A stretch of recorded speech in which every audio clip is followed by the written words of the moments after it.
Somewhere off the southern coast of Korea in the summer of 1592, a low and strange vessel pushed through smoke toward a fleet of Japanese warships.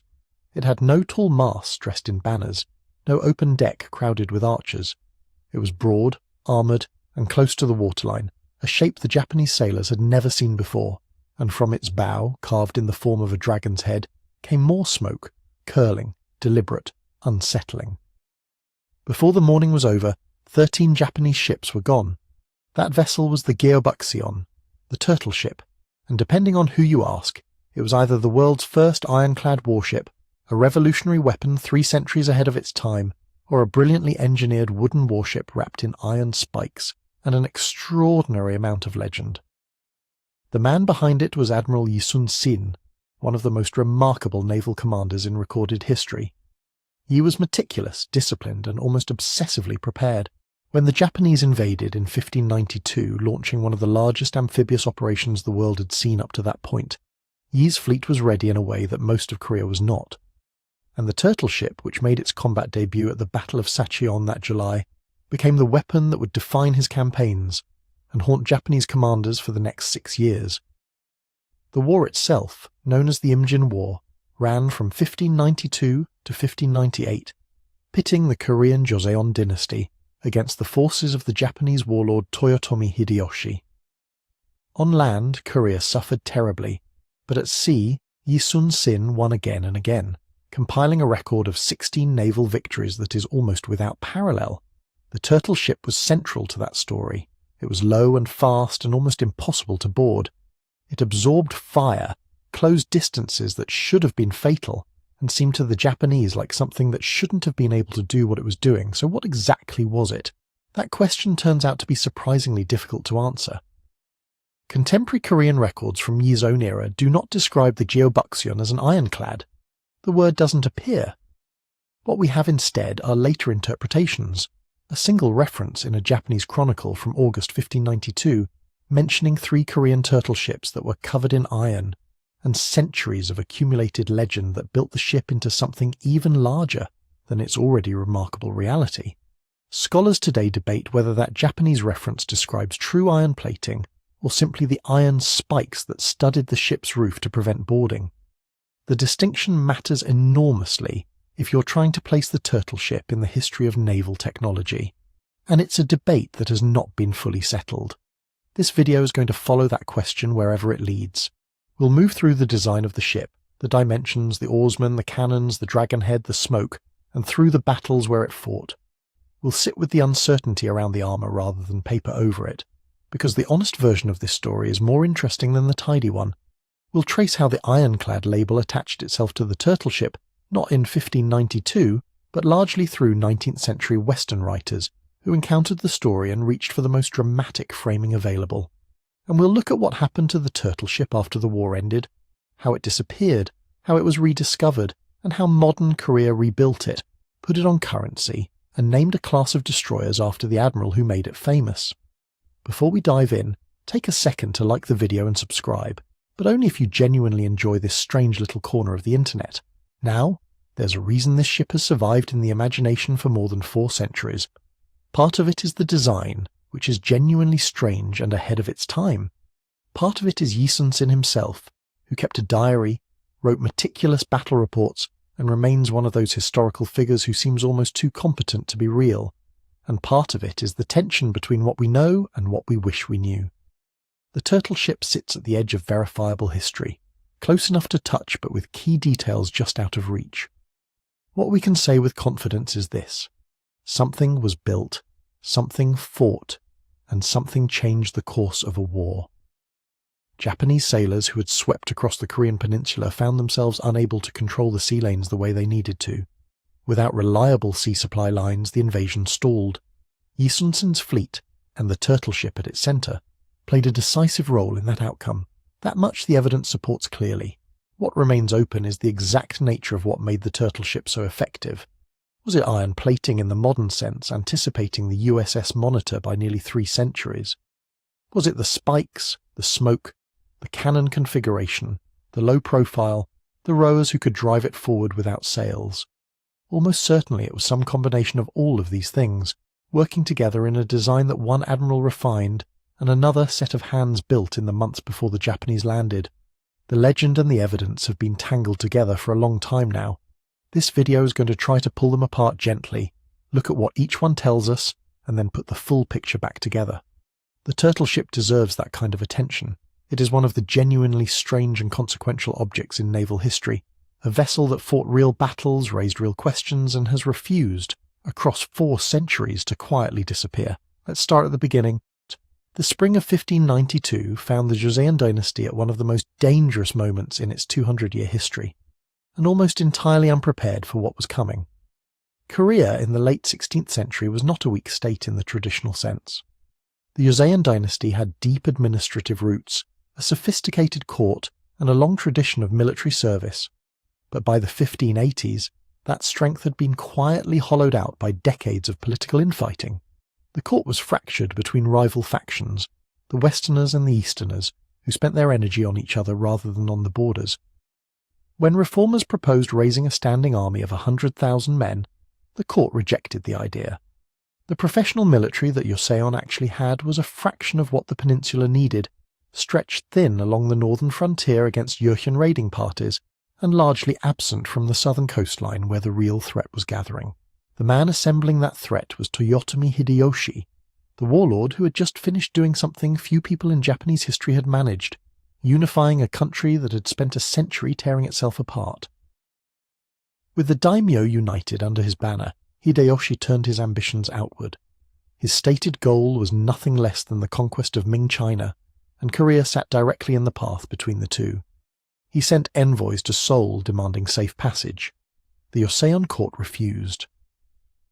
In April of 1592, Hideyoshi responded with force on a scale the peninsula had not seen in living memory. Somewhere in the range of 150,000 soldiers crossed the Korea Strait and landed at Busan and Dadejin, moving north with a speed that overwhelmed Korean resistance almost immediately. Seoul fell within 3 weeks. The disaster on land had a clear explanation.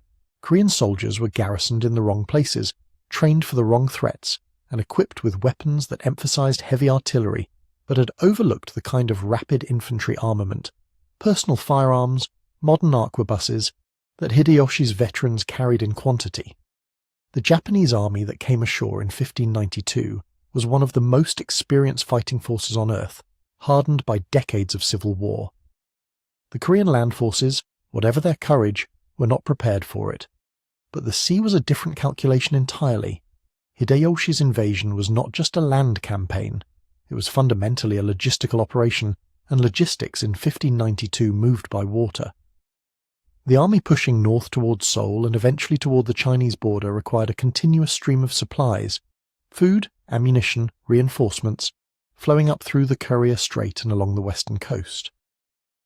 The sea lanes connecting Japan to the Korean interior were not a secondary concern. They were the spine of the entire campaign. Without them, 150,000 men in a hostile country would eventually stop moving. The Japanese naval force that accompanied the invasion was large. Estimates from various sources put early engagements involving anywhere from 50 to well over 100 Japanese vessels. But it had a fundamental structural weakness. It was not a unified navy. It was an assemblage of ships provided by individual daimyo, operating with no central command, designed around the assumption that sea battles were won the same way land battles were, by closing with the enemy, boarding and fighting hand to hand. Japanese vessels were built for carrying soldiers onto enemy decks. They were not built for an artillery duel at range. Korean warships were. The standard warship of the Joseon fleet, the Geobukseon, carried heavy cannon that outranged anything the Japanese brought across the strait. Korean naval crews were professional, not conscripted soldiers pressed into ships, and the narrow channels and shallow straits of Korea's western and southern coastline favoured vessels that understood those waters intimately. This is where Yi Sun-sin enters the picture, not yet as a legend, but as a provincial commander facing a crisis he could feel closing around him.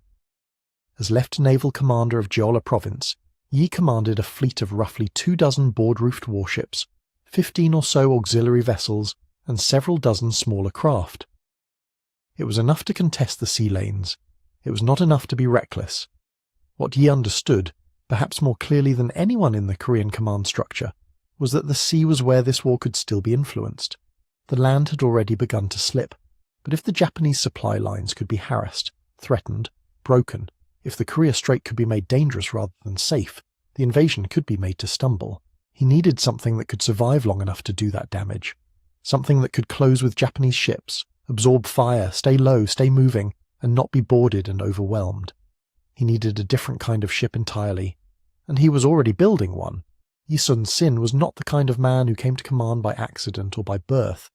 He had passed his military examinations late, only at the age of 32, after failing an earlier attempt when his horse threw him during the riding test, and he calmly splintered his own broken ankle with bark strips before finishing the course. Whether that particular story is embellished over time or not, it captures something essential about him. He was methodical, physically resilient, and not easily rattled by setbacks. He climbed through provincial postings rather than court connections, and at every level he left behind a reputation not for brilliance exactly, but for thorough, uncompromising preparation. His command style was demanding in ways that were unusual even for a professional military culture.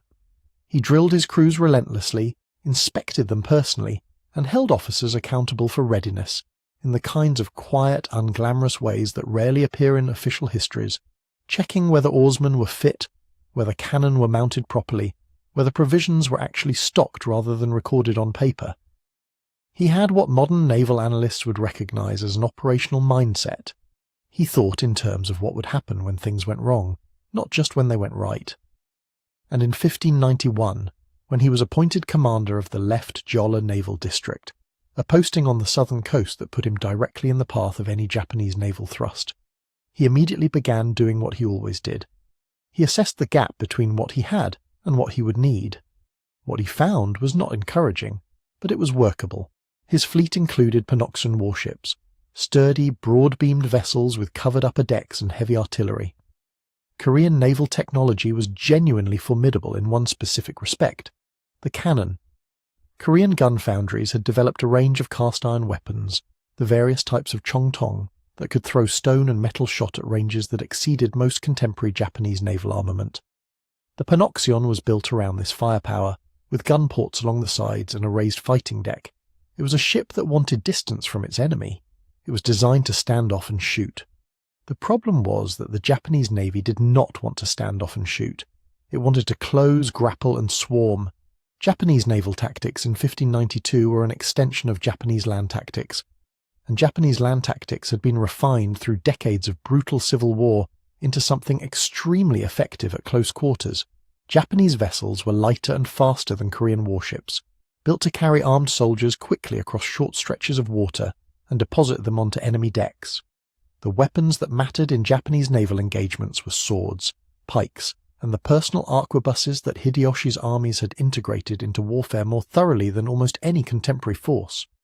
When a Japanese fleet engaged, its goal was to get alongside the enemy ship, throw grappling hooks, pull the vessels together, and then flood the enemy deck with soldiers.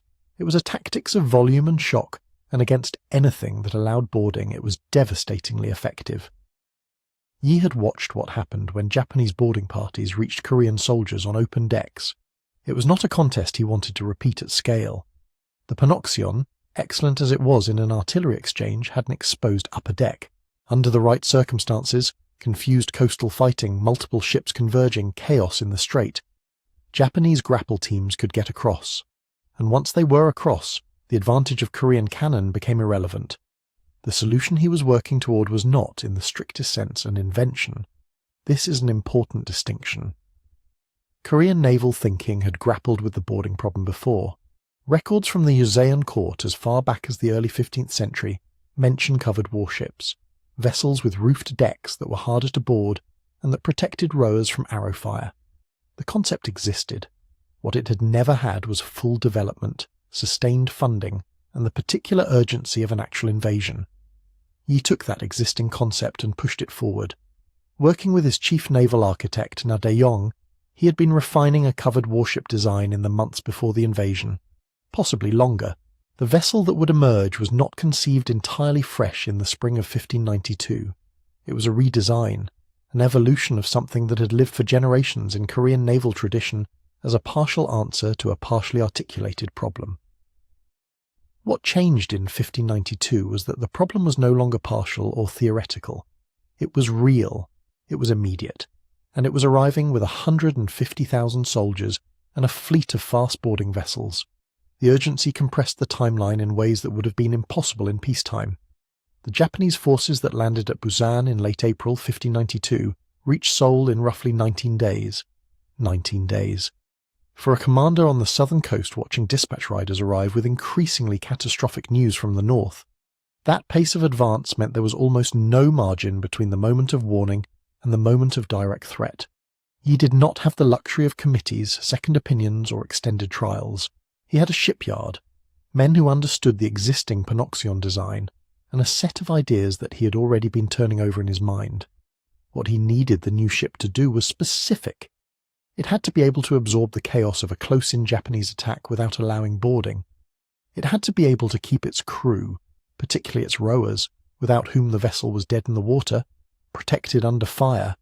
It had to carry enough cannon to deliver the kind of concentrated artillery assault that could break Japanese formations before they reached grapple range.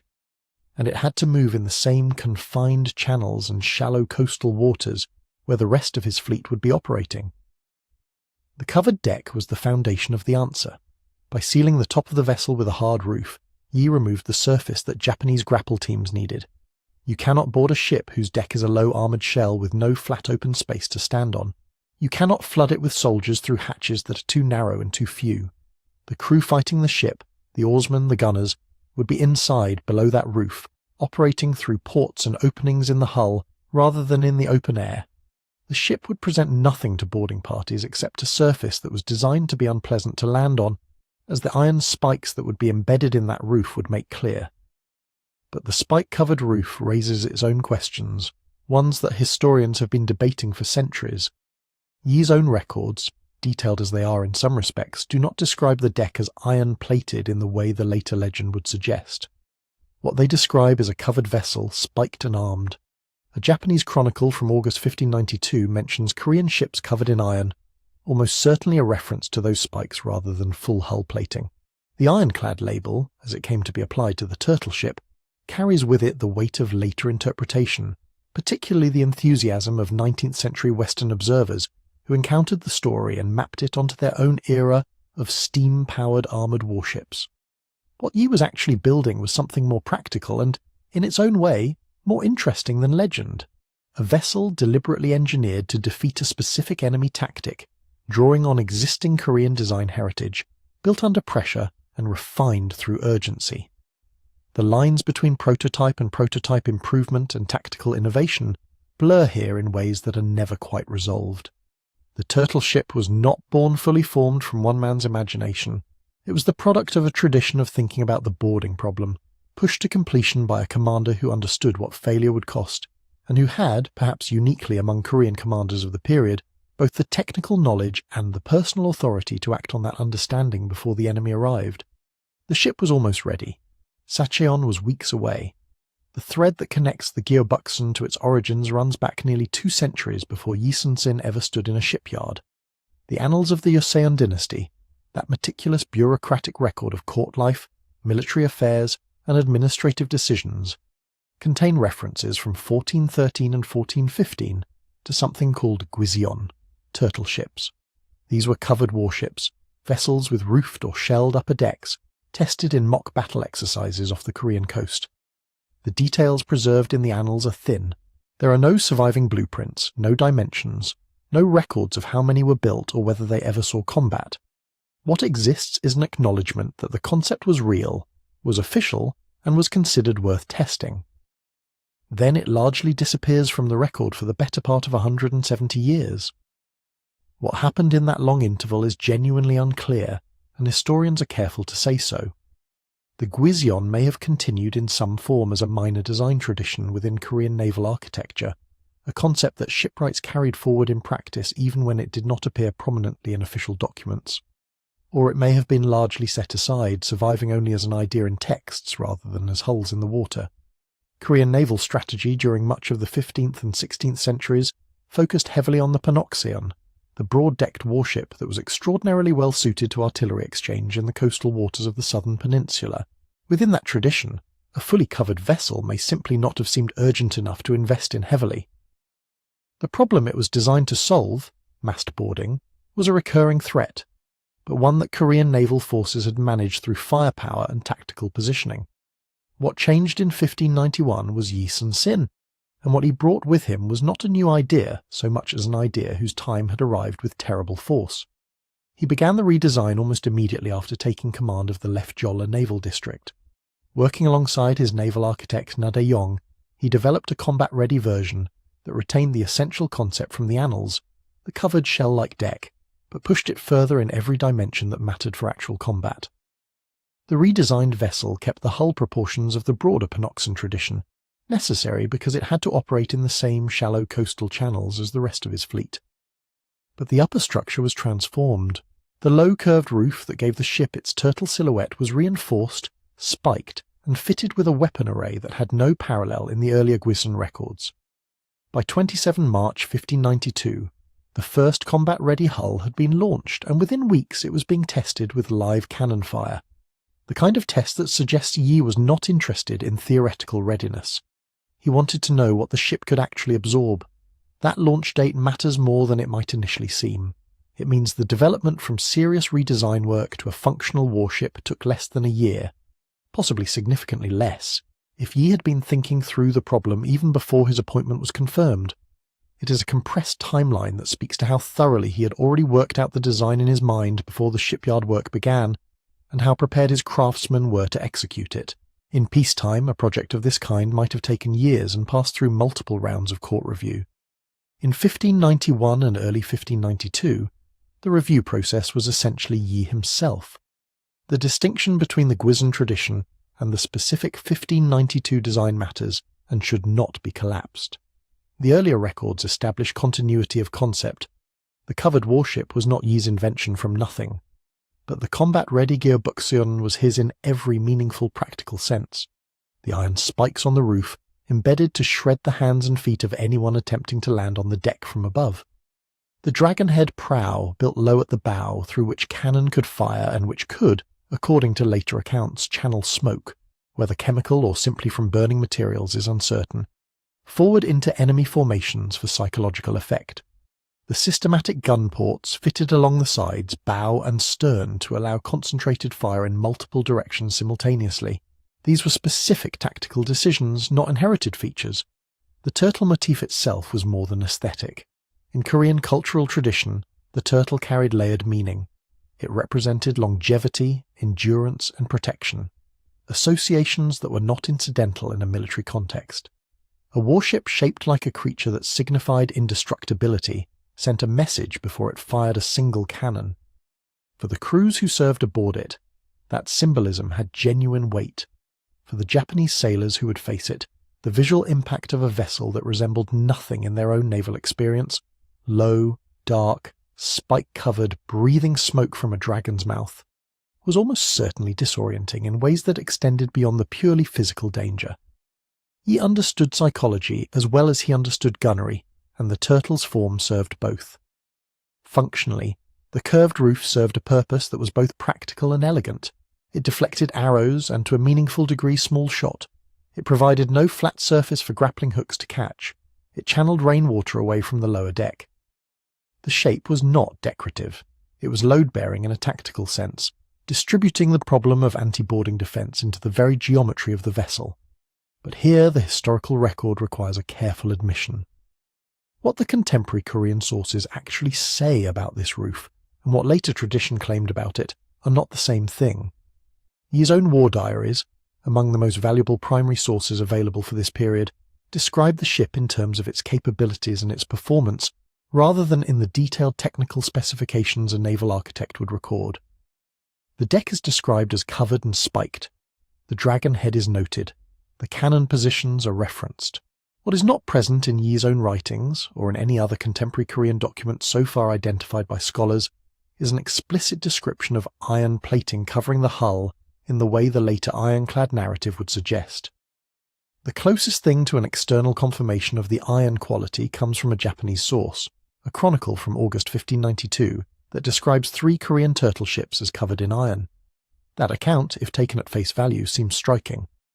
but scholars who have examined it carefully tend to interpret it as a description of what a Japanese sailor or commander observed from a distance and at speed in the middle of a battle, a vessel whose roof was studded with iron spikes, which would indeed appear to be covered in iron, particularly when seen under fire or at an angle. It does not necessarily describe full hull plating in the engineering sense. The ironclad label, as it is commonly applied to the Geobukseon, has a traceable history of its own, and that history runs largely through the 19th century, when Western observers encountering Korean naval history mapped the turtle ship onto the vocabulary of their own era's revolutionary armoured steam warships. The timing is telling. The 1860s saw ironclads transform European and American naval warfare, and the discovery that Korea had apparently deployed something called an iron warship in 1592 was precisely the kind of precedent that captured attention. The label stuck, and it has proven difficult to dislodge even as the scholarship has grown more cautious. What this means for understanding the Geobukseon honestly is that reconstruction depends on piecing together partial evidence from sources that are not designed to complement each other. The annals provide the Gwisan lineage. Yi's war diaries give the launch timeline and operational context. Japanese chronicles offer the covered in iron description. Later Korean records and 19th century Western accounts supply the ironclad interpretation. No blueprint survives. The dimensions that appear in modern discussions, roughly 100 to 120 feet in length, 30 to 40 feet in beam, are estimates derived from inference and comparison rather than measurement of an original hull. This is not a reason to be dismissive about the ship. It is a reason to be precise about what can be known. The Geobukseon was a genuine technological development, rooted in an older design tradition, rebuilt with specific tactical intent by a commander who understood exactly what problem he was solving. Whether the roof was spiked iron or iron-plated or something in between, the vessel was functional, it was launched, and in a matter of weeks it would be at Sacheon, where questions of design and origin would give way to something far more immediate. So what did this vessel actually look like, as closely as the evidence allows us to reconstruct it? Start with the hull itself, because that foundation shapes everything else. The Geobukseon was built on the same flat-bottomed U-shaped base as the Panoxeon warships that formed the core of Yi Sun-sin's fleet. That choice was not incidental. Korean coastal waters in the southern and western approaches to the peninsula are notoriously demanding. Tidal channels, rocky shallows, narrow straits, currents that shift with the season. A deep-keeled vessel with a pointed hull would have been constantly limited by water depth, constantly vulnerable to grounding, and far less manoeuvrable in the tight geometries of those straits.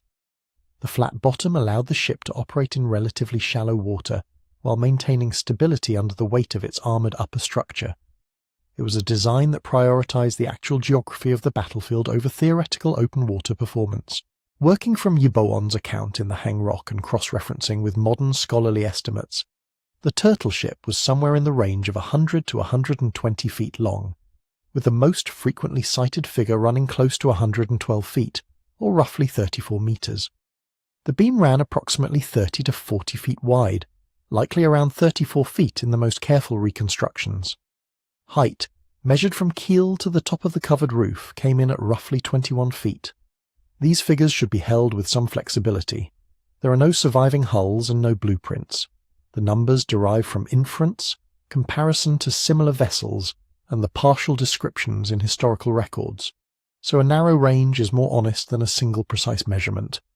What those dimensions describe, when you put them together, is a vessel that was broad relative to its length, compact, stable, and deliberately low in profile. From a distance across broken water, the turtle ship sat close to the surface in a way that made it harder to judge its size and speed than a taller-sided vessel would have been. That low silhouette was not accidental. It meant that enemy archers on higher-decked Japanese ships had a compressed target.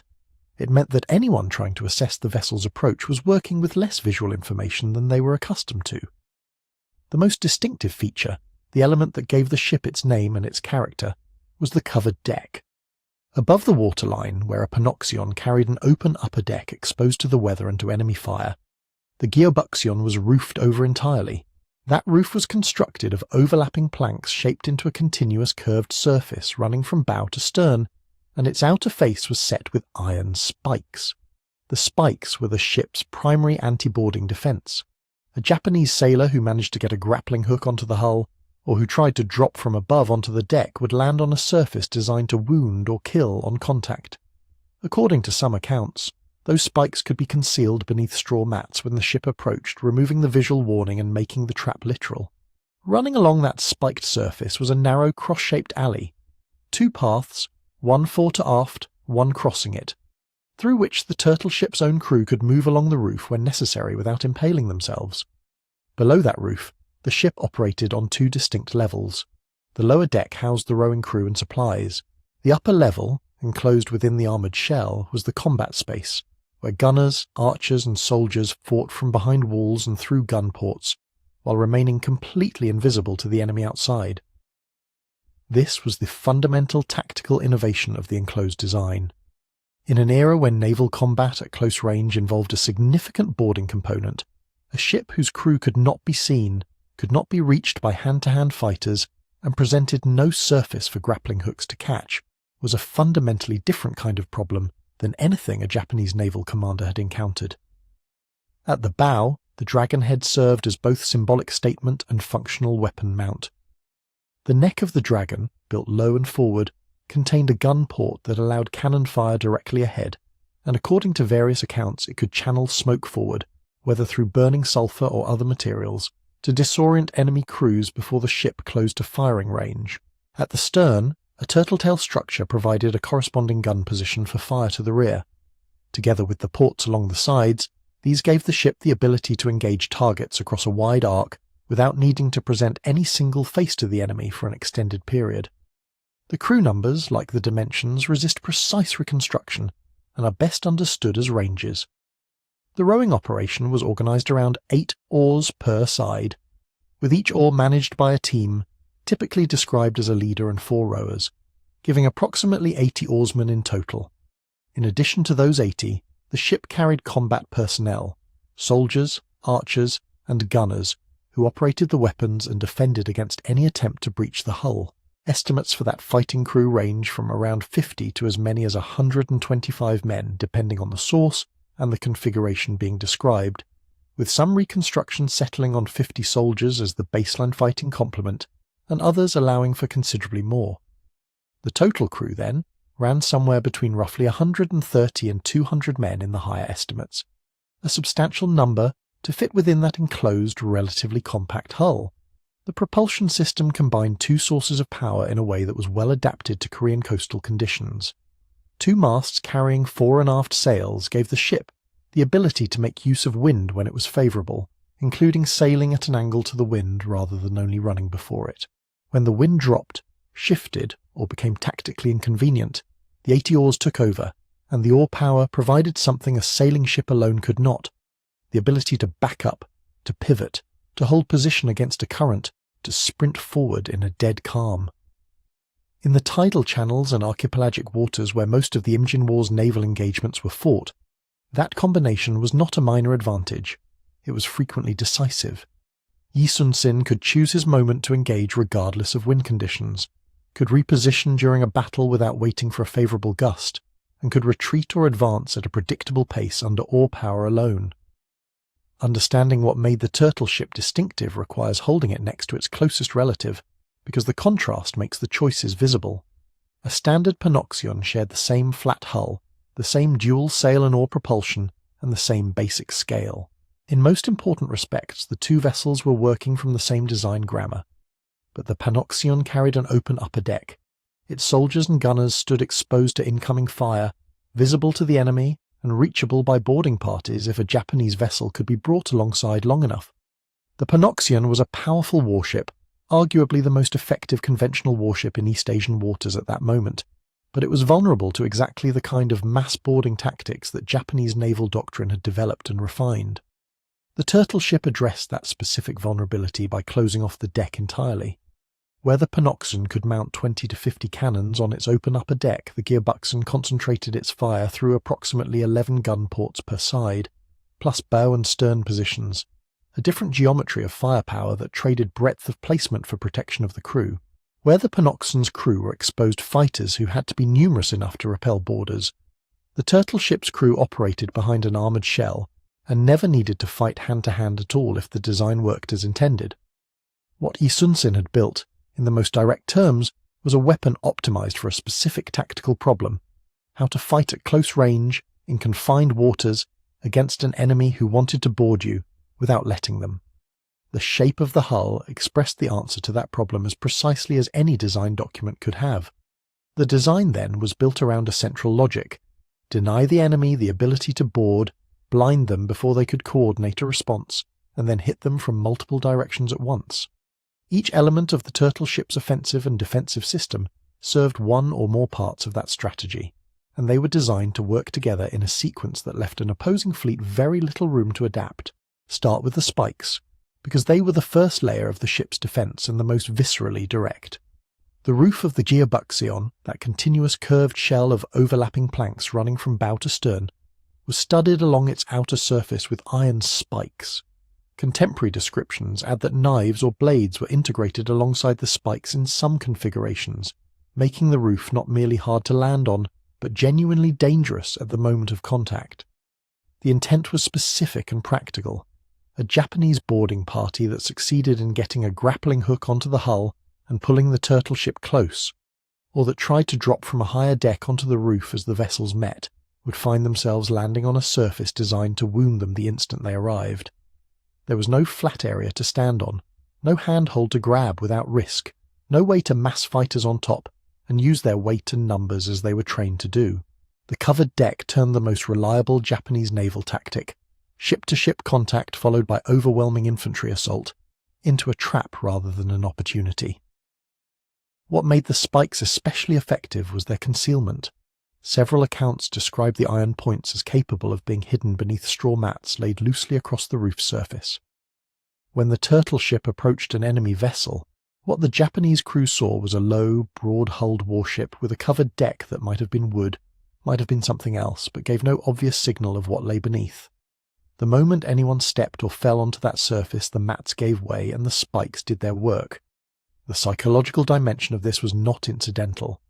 Even after the trap had been sprung once, the uncertainty would have lingered.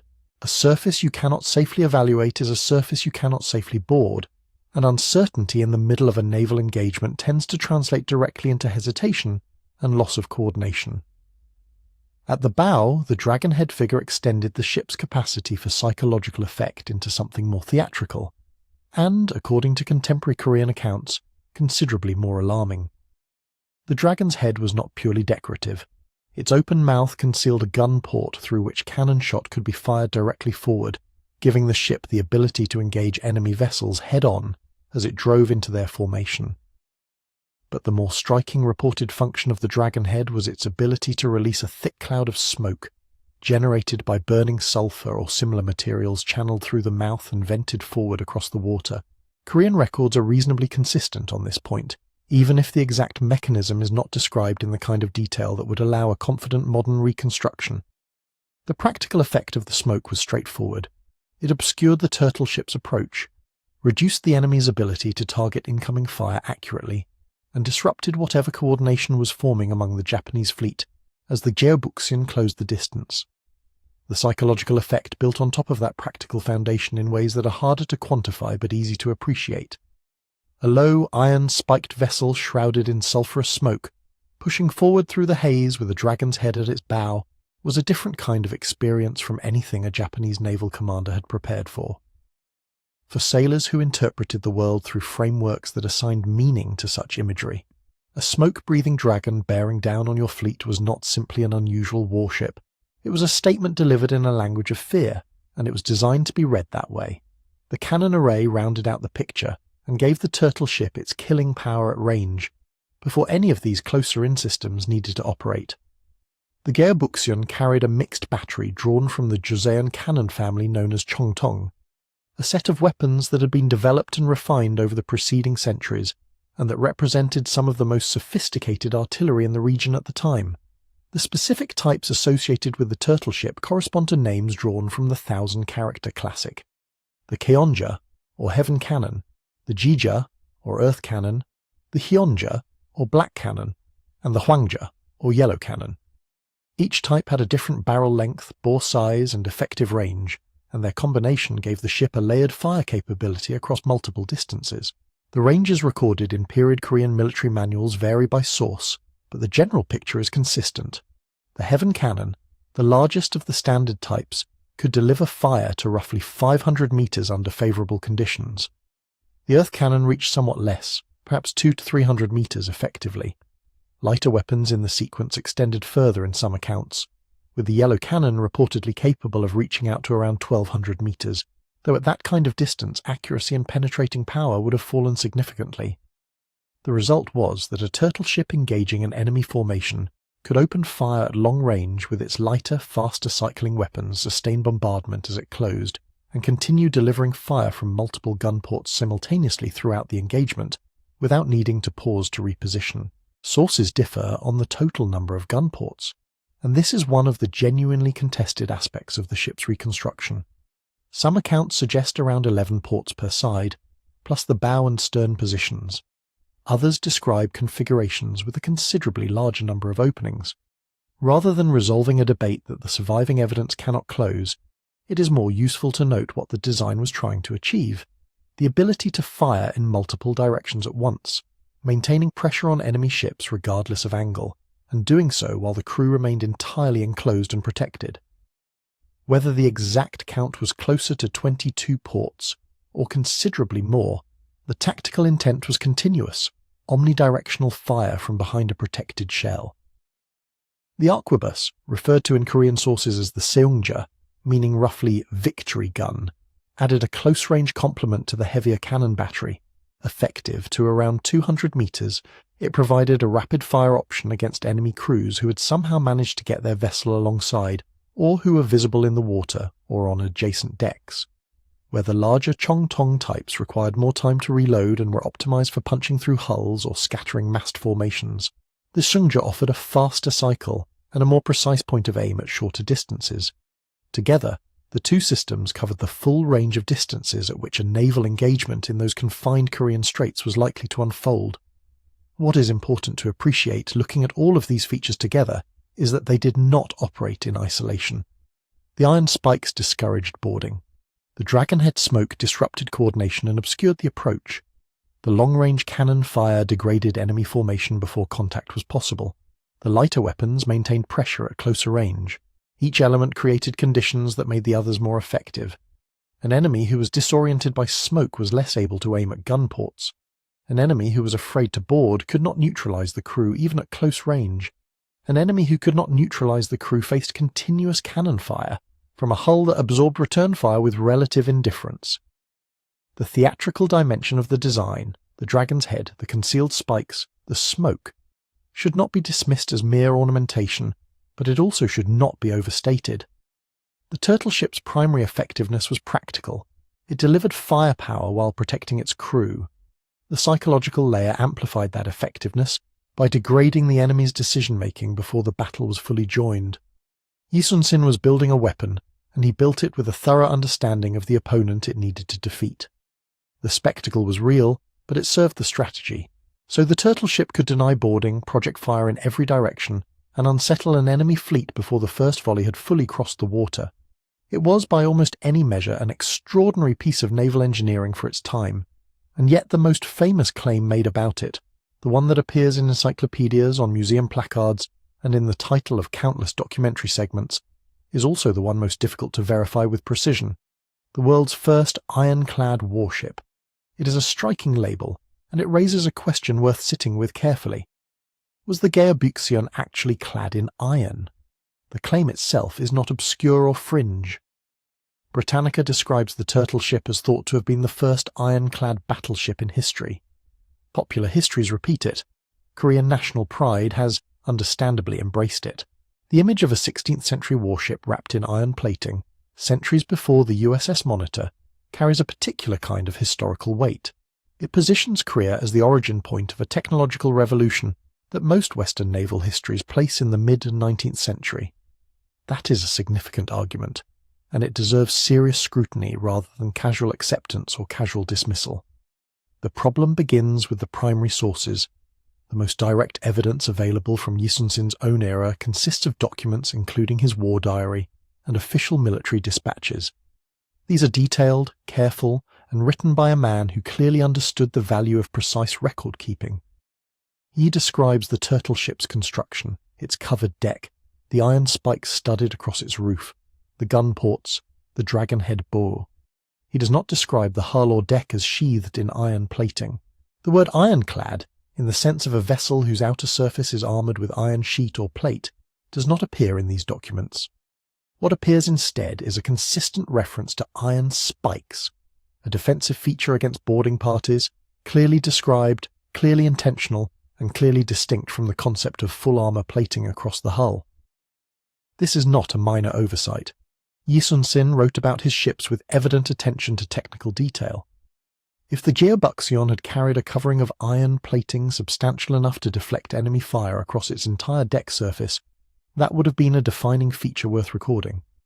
Its absence from the primary Korean record is not proof that no iron was used beyond the spikes, but it is a significant gap for a claim as large as world's first ironclad. The strongest contemporary evidence on the other side of the debate comes not from Korea but from Japan. A chronicle known as the Mori Koki, the Chronicle of the Mori clan, records an encounter from August 1592 in which 3 Korean turtle ships are described as covered in iron. This is a Japanese military document, written during the war itself by parties who had direct or near-direct experience of facing these vessels in combat. That gives it genuine evidential weight. An enemy who had fought against the Geobukseon and described it as iron-covered is not inventing the claim from a distance. But the phrase, covered in iron, is doing a great deal of interpretive work here, and the range of things it might mean is wider than it might initially appear. The most straightforward reading would be that the ships were armoured with iron sheeting. A second reading, favoured by many modern scholars, is that the phrase describes exactly what Korean sources confirm: a roof surface covered in iron spikes and potentially iron blades, presenting a surface that would have appeared and functioned as though it were iron-covered to anyone attempting to board or to sailors observing the ship from an adjacent vessel.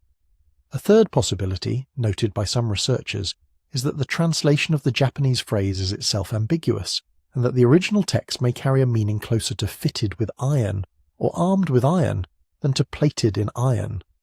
None of these readings can be conclusively ruled out on current evidence. The Morikoki reference is real, it is contemporary, and it deserves to be taken seriously. But it is also a single phrase from a single source, and it describes what the Japanese observers perceived, rather than providing a technical specification. A ship bristling with iron spikes across its entire roof, observed from the waterline in the middle of an engagement, could plausibly be described as covered in iron by sailors who had no reason to distinguish between surface spikes and full armour plating, especially if they had never encountered either before. What happened next in the historiography is instructive. For roughly 2 centuries after the Imjin War, the turtle ship remained a subject of Korean memory and pride but did not attract sustained international scholarly attention. That began to change in the 19th century, when Western missionaries, naval officers and travellers arrived in Korea and encountered accounts and depictions of the Geobukseon. These observers came from a world in which ironclad warships were either just emerging or a subject of intense contemporary military interest. The Monitor and the Virginia clashed in 1862, and the subsequent revolution in naval design was fresh in the minds of anyone thinking about military technology. When these Western visitors encountered a Korean tradition describing a 16th century warship with an iron-covered roof and iron spikes, they mapped those details onto the conceptual framework they already had. The turtle ship became, in their accounts, and in the accounts of historians they influenced, an ironclad ship, a forerunner of the Monitor, a proto-ironclad from an unexpected corner of history. That interpretive leap was not unreasonable, given what they knew, but it was a leap, and it was made without access to the kind of primary source scrutiny that later scholarship would bring to bear. Historians such as Stephen Turnbull and Samuel Hawley, working with a fuller range of sources, have treated the turtle ship as a kind of proto-ironclad, acknowledging the iron elements while noting that the full plating interpretation outruns the evidence. Their framing is cautious in ways that popular accounts often are not, and that caution reflects the genuine state of the historical record. Where does that leave the question? The honest answer is in a position of interesting ambiguity. The turtle ship almost certainly incorporated iron into its protective design, in ways that went beyond mere decorative or structural use. Iron spikes across the roof are confirmed by Korean primary sources and functionally consistent with everything else we know about the ship's anti-boarding design. The possibility that limited iron plating was applied to the deck surface, even if not to the hull broadly, cannot be ruled out. Korean sources simply do not give us the quantitative detail that would allow that question to be closed in either direction. The Japanese Chronicle reference suggests that enemy combatants perceive the ship as iron-covered in some meaningful sense. What is not supported by the available evidence is the strong claim that the Geobukseon was clad in iron plate across its hull in the manner that would make it directly comparable to a 19th century ironclad battleship. That specific claim appears to be a product of later interpretation, amplified first by 19th century Western observers working within their own technological context, and subsequently embedded in popular history through repetition rather than source verification. The turtle ship was armoured in some sense. It incorporated iron in ways that influenced how it fought and how it was perceived. It may have carried more iron than contemporary Korean documents explicitly record, but whether it carried enough iron, deployed in the right configuration, to earn the title the world's first ironclad warship, that remains genuinely debated, and the debate is unlikely to be resolved without the kind of primary source evidence that 4 centuries have not yet produced. What is not debated is what happened when the ship entered combat. For that you have to return to the summer of 1592 and a harbour in southern Korea called Sacheon. The date was May 29th by the lunar calendar, July 8th, 1592 in the Gregorian reckoning, and Admiral Yi Sun-sin was bringing his fleet into waters that immediately announced their danger. Sacheon harbour sat along the southern Korean coast, and the geography there did not favour an attacker. A steep cliff rose sharply above the anchorage, and from that high ground Japanese soldiers armed with arquebuses could pour fire down onto any vessel that sailed into range. 13 large Japanese ships rode at anchor in the harbour. They had position, elevation, and numerical cover. Yi had 26 Korean warships, and a vessel that had never been tested in combat. The turtle ship's first battle was not going to begin on open water. It was going to begin with a problem of terrain. He looked at that cliff and made a decision that would define the engagement before a single cannon fired. He would not fight at Sacheon on Japan's terms. He ordered his fleet to make a show of retreat. This was not panic. It was calculation. The Korean ships turned and pulled back, presenting what looked like a withdrawing fleet, a commander perhaps uncertain of his ground. From the cliff and from the harbour, Japanese commanders read exactly what Yi wanted them to read: an opportunity. The Japanese ships began to move. They left the shelter of the harbour and the protection of the high ground, and came out in pursuit, drawn into open water where the elevation advantage dissolved, where the cliff-top arquebusiers could no longer rain fire onto the decks below, where the fight could be conducted on terms that Yi had already chosen. The trap closed as the Japanese fleet extended itself into open sea. Yi turned his ships around. What followed in the next hours was decisive in a way that the historians of the Imjin War consistently emphasize, and the turtle ship was at the center of it. As the Korean fleet reversed and pressed back toward the pursuing Japanese, the Geobukseon moved forward into the leading edge of the engagement. Here was its first true test, not in a harbour exercise or a supervised trial, but against an enemy fleet in a live fight where the consequences of any failure in design or construction would be measured immediately and brutally. The Japanese tactical approach throughout the early campaigns of the Imjin War relied heavily on close-quarters combat. Japanese forces were extraordinarily skilled at boarding actions. The sword, the spear, and the arquebus in close range were weapons and methods that had been refined through decades of internal Japanese warfare. Their naval engagements were typically designed to bring ships alongside one another, so that soldiers could cross over, fight hand to hand, and overwhelm the enemy through disciplined, ferocious close combat. It had worked against other opponents. It was the natural thing to attempt now. The turtle ship made it impossible. The covered deck, studded across its entire surface with iron spikes, presented a boarding party with a surface that could not be traversed. Any soldier who tried to leap onto the Geobukseon's roof would have been impaled, or at the very least immediately incapacitated. There was no clean surface, no footing, nothing to grab. The ship was, in the most literal sense, unboardable.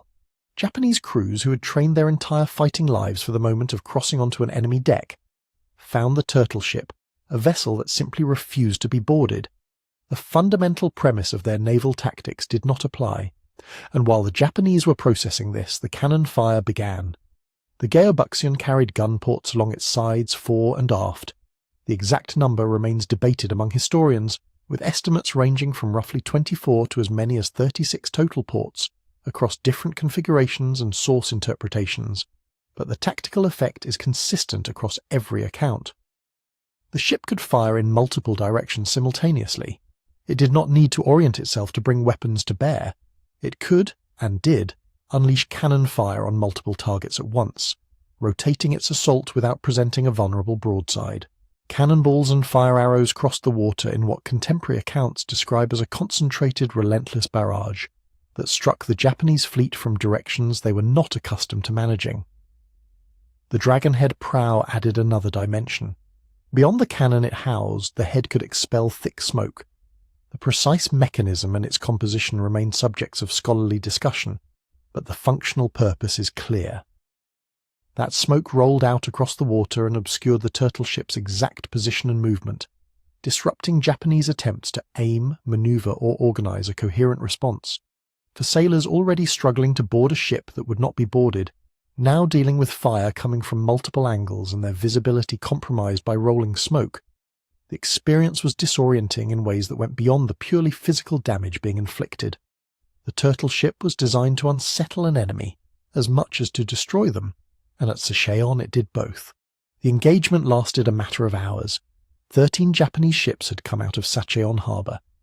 By the time the fighting concluded, all 13 had been destroyed or driven aground. Yi's fleet sustained damage. He himself was reportedly wounded during the battle, struck by enemy fire though he continued to direct the engagement, but no Korean ships were lost. The asymmetry of the outcome was stark, and its causes were directly traceable to the interaction between the turtle ship's design and the tactical realities of the encounter. The deception that opened the battle had drawn the Japanese out of their defensive position. The covered deck had neutralized their primary offensive method. The cannon array had denied them any safe distance from which to respond. The smoke had reduced their ability to coordinate. Each element reinforced the others, and what looked like separate tactical advantages were in practice a single integrated system, one that Yi had clearly thought through before the ships ever met. Word of Sacheon travelled quickly, as battle outcomes do when they carry the particular quality of shock. 13 Japanese ships destroyed, none lost. The engagement concluded in an afternoon against a fleet that held the geographic advantage at the outset. The Japanese forces along the southern Korean coast had encountered something they did not have an immediate answer for, and that absence of an answer would compound itself through the campaigns that followed. But even in those first dispatches, even in the earliest Japanese accounts trying to describe what had happened in that harbour, the turtle ship occupied a place of particular and unsettling significance. It was not simply a ship that had fought effectively.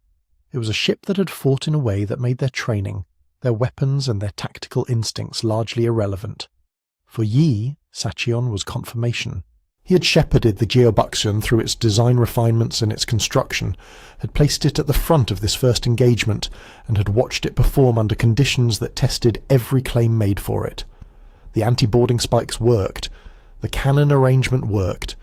The psychological element of the dragonhead smoke worked. The deception that made the whole encounter possible had worked. Yi was not a commander who required much external validation. His diary reveals a man who trusted his own judgment with a quiet, unsentimental confidence. But Sacheon gave him something more useful than validation. It gave him evidence. A new tactical instrument had been proven against a real enemy in a genuine fight, and its performance had exceeded even the most optimistic expectations built into its design. That confidence would matter enormously in the months ahead. The Imjin War was far from over, and the challenges awaiting Yi's fleet would test both the turtle ship and the man commanding it at a scale that Sacheon could not fully anticipate. But the debut had established something that no subsequent battle could undo. The Geobukseon was not a theoretical proposition. It was a weapon that worked, proven on a summer afternoon in 1592, against 13 ships that never found their way back to harbour. Sacheon answered the question of whether the turtle ship could fight. What followed through the summer and autumn of 1592 began to answer a deeper question. How exactly did it fight, and what did its presence mean for the fleet around it? The answer requires setting aside one of the most persistent images attached to the Geobukseon, the lone armoured behemoth cutting through enemy fleets on its own, impervious and self-sufficient. That image is compelling, and it has driven much of the ship's popular legacy, but it does not reflect how Yi Sun-sin actually used it. The turtle ship was a specialist within a larger system. It was the point of a spear, not the entire weapon.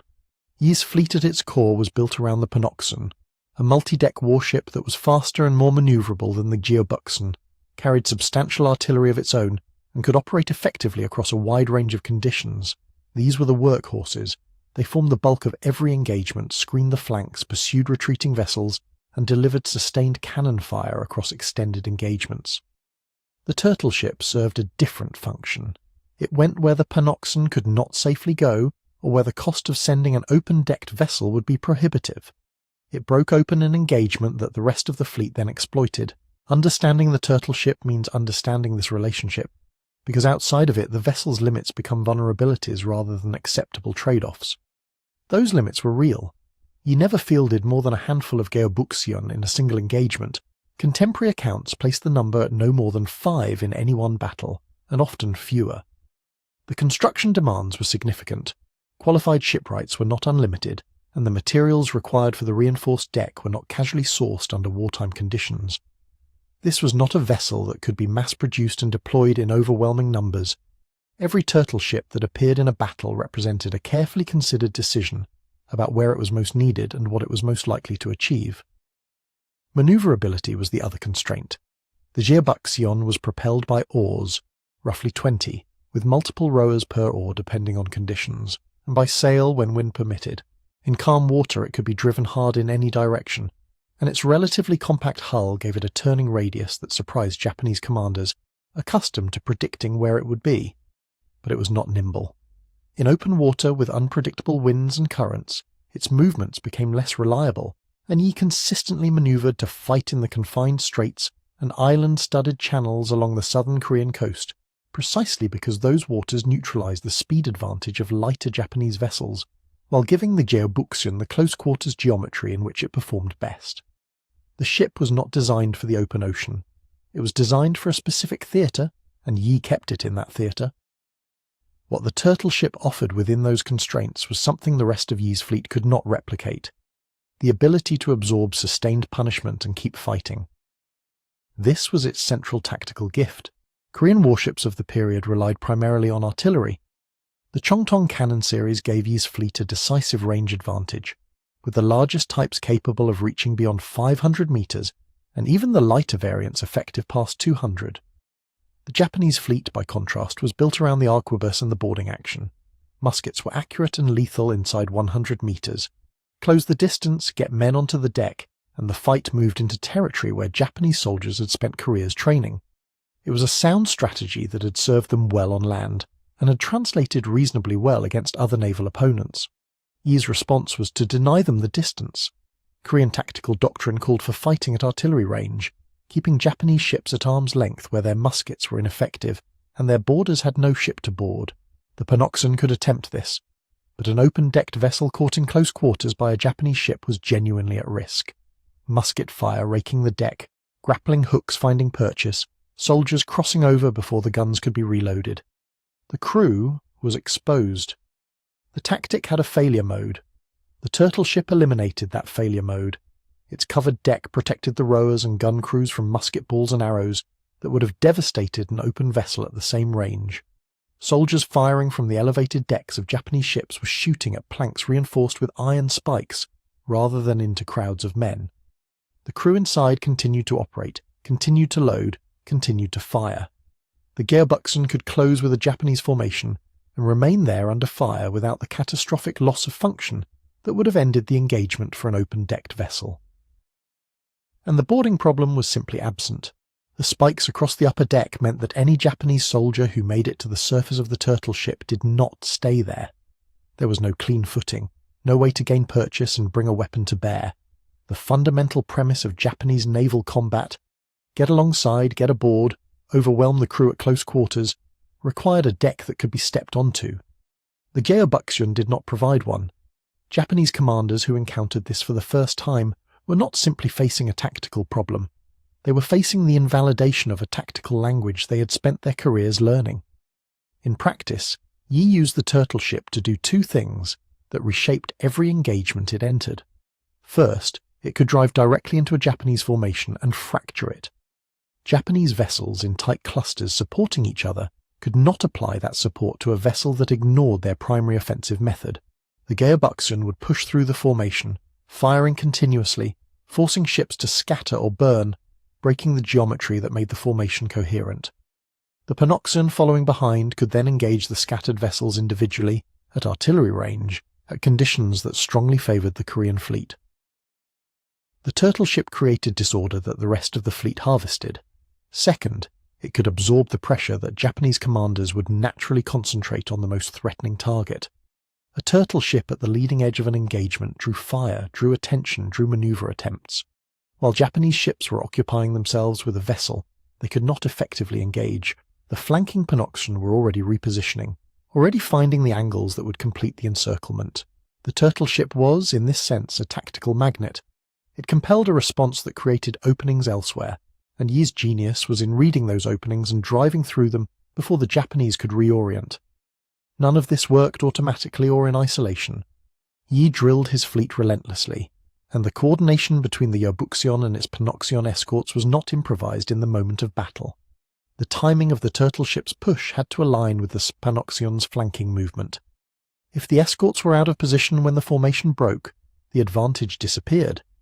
If the turtle ship overextended without support, even its covered deck could not indefinitely absorb the fire of every Japanese vessel within range. The system required the intelligence, timing, and communication discipline that Yi had built into his command over months of preparation. The Geobukseon, then, was neither the invincible superweapon that legend later made of it, nor simply an interesting curiosity that happened to be present at some victories. It was a precisely engineered solution to a specific tactical problem, designed to neutralize Japan's greatest naval strength and amplify Korea's own artillery advantage. Its limits were real: the numbers, the maneuverability, the dependence on favorable waters and careful fleet coordination. But within the parameters that Yi chose to fight within, those limits rarely became decisive weaknesses. He understood exactly what the ship could do and could not do, and he arranged every engagement to maximize the former and protect against the latter. The victories that followed Sacheon were not accidents of geography or luck. They were the product of a commander who understood that a new kind of ship required a new kind of thinking, and who had done that thinking long before the fighting began. The thinking had already been done. What remained was to test it across 6 years of war, against an invasion force that numbered in the hundreds of thousands, and against a Japanese naval command that would eventually learn, adapt, and press back. The turtle ship and the fleet built around it faced those years not in a single climactic engagement, but in a sequence of battles that each demanded something different. Different waters, different odds, different stakes. Taken together, they form a record that is difficult to argue with. Between the summer of 1592 and the final engagements of 1598, Yi Sun-sin won 16 documented naval victories. That number, often quoted, is easy to pass over without registering what it actually means. 16 victories without a single defeat, not across a brief campaign, but across 6 years of sustained warfare on contested waters against a nation that was simultaneously prosecuting one of the largest land invasions in East Asian history. The turtle ship appears across these engagements, though not in the same numbers or the same role each time, and sources vary on precisely where it fought and what it contributed. What the records agree on is the pattern.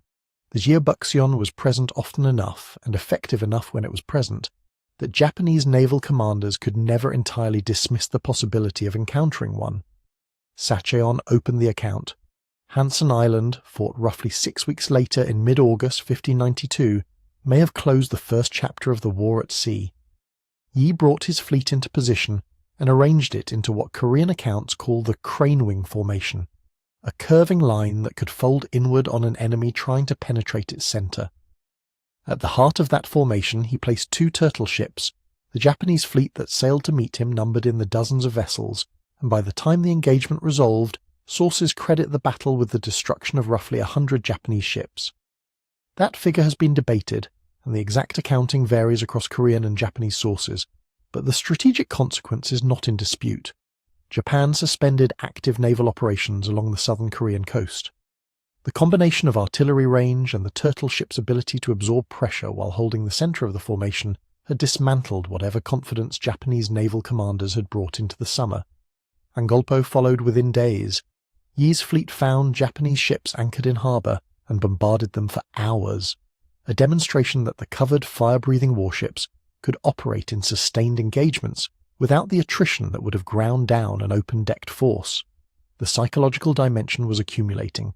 News travelled through Japanese fleets, in dispatches, in the accounts of survivors, in the reports that eventually reached commanders further up the chain. What they heard was that Korean ships existed that could not be boarded, could not be silenced by arquebus fire, and came surrounded by an artillery fleet that would exploit any loss of formation discipline. For the land campaign, Yi's naval dominance was doing something that rarely appears in popular accounts of the Imjin War. Japan's invasion plan assumed a secure sea corridor along the western coast of the peninsula, a route along which troops, ammunition, food, and reinforcements could move from Kyushu to the advancing armies. Toyotomi Hideyoshi's generals had moved with remarkable speed up the peninsula, but speed on land only matters if the supply chain keeps pace. Yi's fleet was severing that chain. Japanese supply convoys were being intercepted or forced back.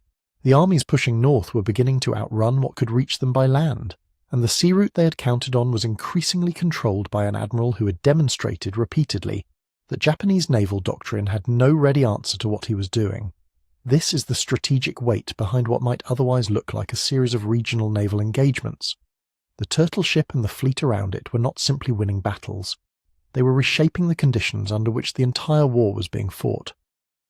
Japanese armies that might have reached the Yalu River and beyond were slowing, then stalling, then negotiating, not only because of Korean and Chinese resistance on land, but because the sea lines that Hideyoshi's planners had treated as a given were being made unreliable by a Korean admiral operating out of the southern coast. The war did not end cleanly in 1592. Fighting resumed in 1597, and the second phase brought new pressures.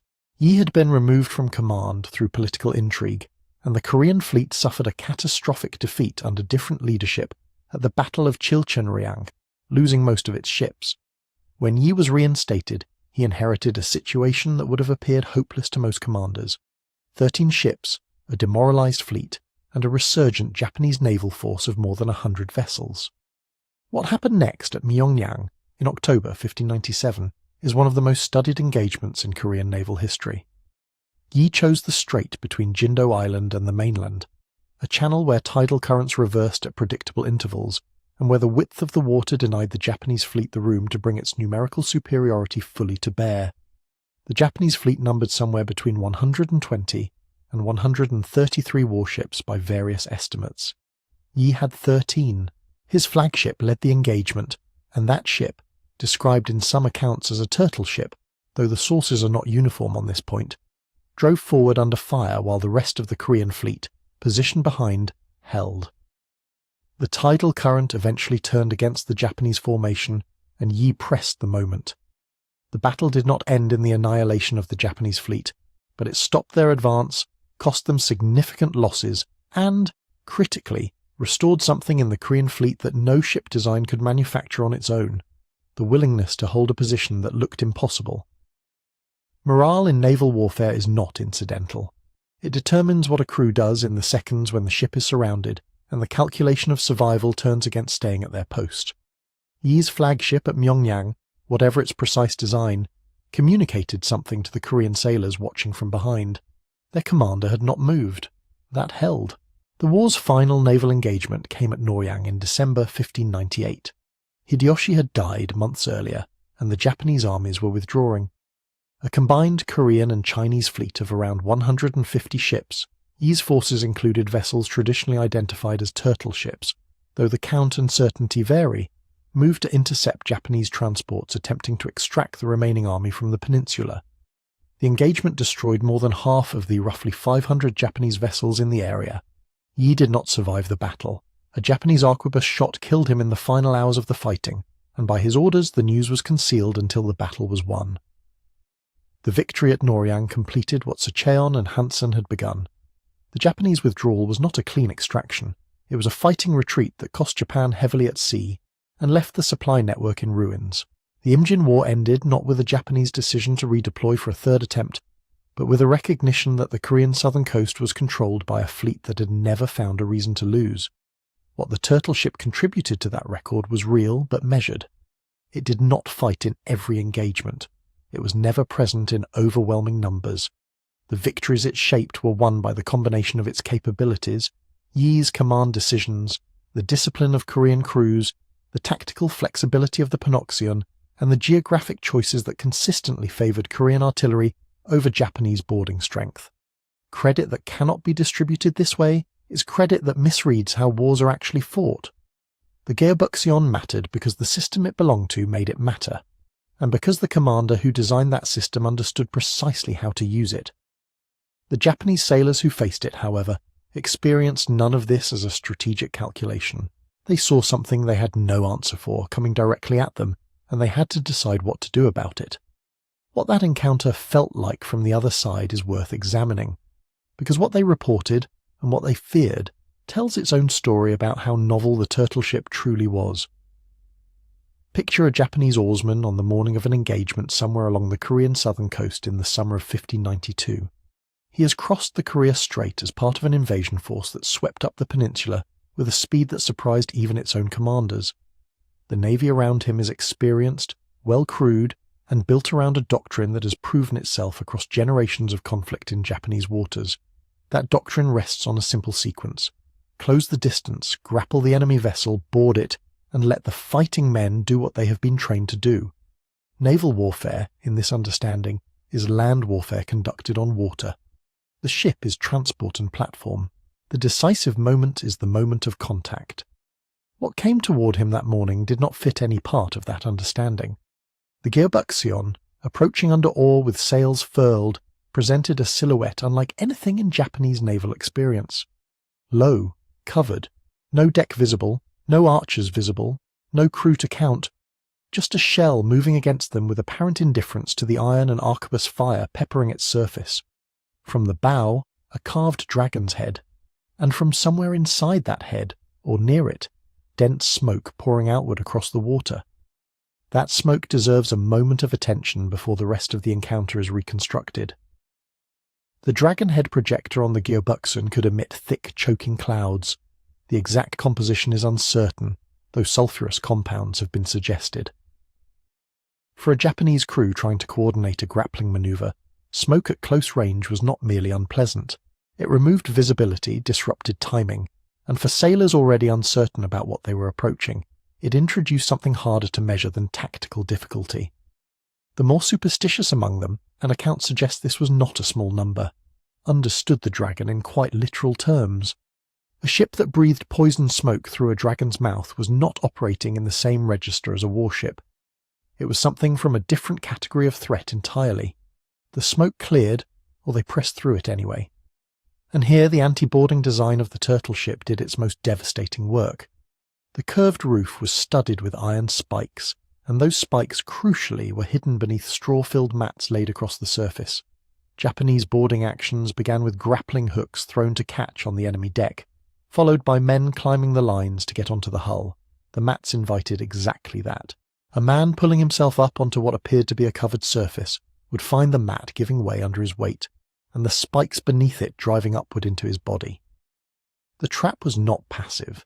It was designed for precisely the moment when Japanese doctrine said victory was closest. The men who had crossed the Korea Strait, who had moved through the peninsula, who had trained for the decisive moment of boarding, that moment was the moment the ship had been built to punish. A Japanese chronicle from August 1592 records an encounter with what it describes as 3 Korean ships covered in iron. Scholars have noted carefully that this description almost certainly refers to the spiked roof rather than comprehensive iron plating, and the distinction matters for the ongoing debate about whether the Geobukseon truly deserves the ironclad designation. But notice what that caveat does not diminish. The Japanese recorder, in the heat of a campaign in which Japan had been winning decisively on land, thought it important enough to write down that these ships were covered in iron. Whatever the precise material reality of the turtle ship's construction, the impression it created on Japanese witnesses was of something armoured, something impervious, something that did not behave the way ships were supposed to behave. Then came the cannon fire. A Japanese battle account from the engagement at Angolpo in early July 1592 describes the turtle ships firing large fire arrows at ranges as close as 18 to 30 feet, hour after hour, shredding Japanese hulls, decks, and side shields until the afternoon, leaving, and these are the words the account uses, almost every part of their ships totally destroyed. The duration in that account is as significant as the damage. The turtle ship was not delivering a single decisive blow and withdrawing. It was sustaining concentrated fire across an extended engagement, which meant it was absorbing return fire across that same period without being neutralized. For Japanese captains who expected the engagement to resolve at close quarters, watching a vessel absorb their best responses and continue firing was not simply a tactical problem. It was a statement about the limits of their options. The cumulative effect of these encounters, the smoke, the spike trap, the sustained artillery, the inability to board, reached Japanese naval command in a form that produced a concrete response. By February 1593, roughly 8 months after the turtle ship first appeared at Sacheon, the Japanese central government issued an order directing the use of iron plates on its own warships. That order is one of the more unambiguous pieces of evidence in this entire story. A government facing a naval threat so novel that it required material innovation to address it is a government that has been genuinely surprised. Whatever the turtle ship was made of, it was made of something the Japanese felt compelled to replicate. There are limits to how far this reconstruction can be pushed, and it is worth being clear about where the documentary trail becomes thin. Japanese accounts of the Imjin War naval engagements are fragmentary, and the ones that have survived are often administrative, dispatch records, casualty reports, rather than narrative accounts from men who were present in the water. The vivid details of the boarding trap, the psychological effect of the smoke, the precise experience of facing the dragon's head at close range. These are inferences drawn from what we know of the ship's design and from later Korean and Japanese sources that were written at some distance from the events themselves. The fuller narrative that sometimes appears in popular accounts of the turtle ship, in which Japanese sailors flee in terror at the sight of the approaching vessel, owes more to storytelling tradition than to the surviving record. What can be said with reasonable confidence is more measured and in some ways more interesting. Japanese sailors were encountering a vessel that invalidated the core assumption of their naval doctrine. They were trained for boarding and found a ship that had been specifically engineered to kill them at the moment of boarding. They were firing arquebuses and short-range weapons at a surface that absorbed them. They were attempting to coordinate maneuvers through smoke at close range, with visibility disrupted at the moment it mattered most. And they were doing all of this while absorbing cannon fire at ranges that Korean commanders had chosen specifically to maximize artillery effectiveness while minimizing the Japanese ability to respond. Fear is a reasonable inference from those conditions, but so is confusion, frustration, and a very practical problem of command. If the tactics you have trained for do not work, and the situation is developing faster than you can adapt, the default response is rarely heroic. It is disorder. Japanese fleet coordination in the engagements where turtle ships were present showed precisely that disorder. Responses that came late, formations that fragmented, ships that pulled away from the contact zone. Whether that disorder came from fear or from the simpler fact that Japanese commanders had no standing tactical response to what they were seeing is a distinction that may not matter much from inside the engagement itself. The turtle ship created in the summer and autumn of 1592 a problem that Japanese naval doctrine had no answer for. The records that survive, sparse and contested as they are, show that answer being searched for, in the February 1593 order for iron plating, in the gradual adjustment of Japanese naval posture, in the continued respect that Yi's fleet commanded for the rest of the war. The Geobukseon's reputation among its enemies was not manufactured by later storytelling, though later storytelling certainly embellished it.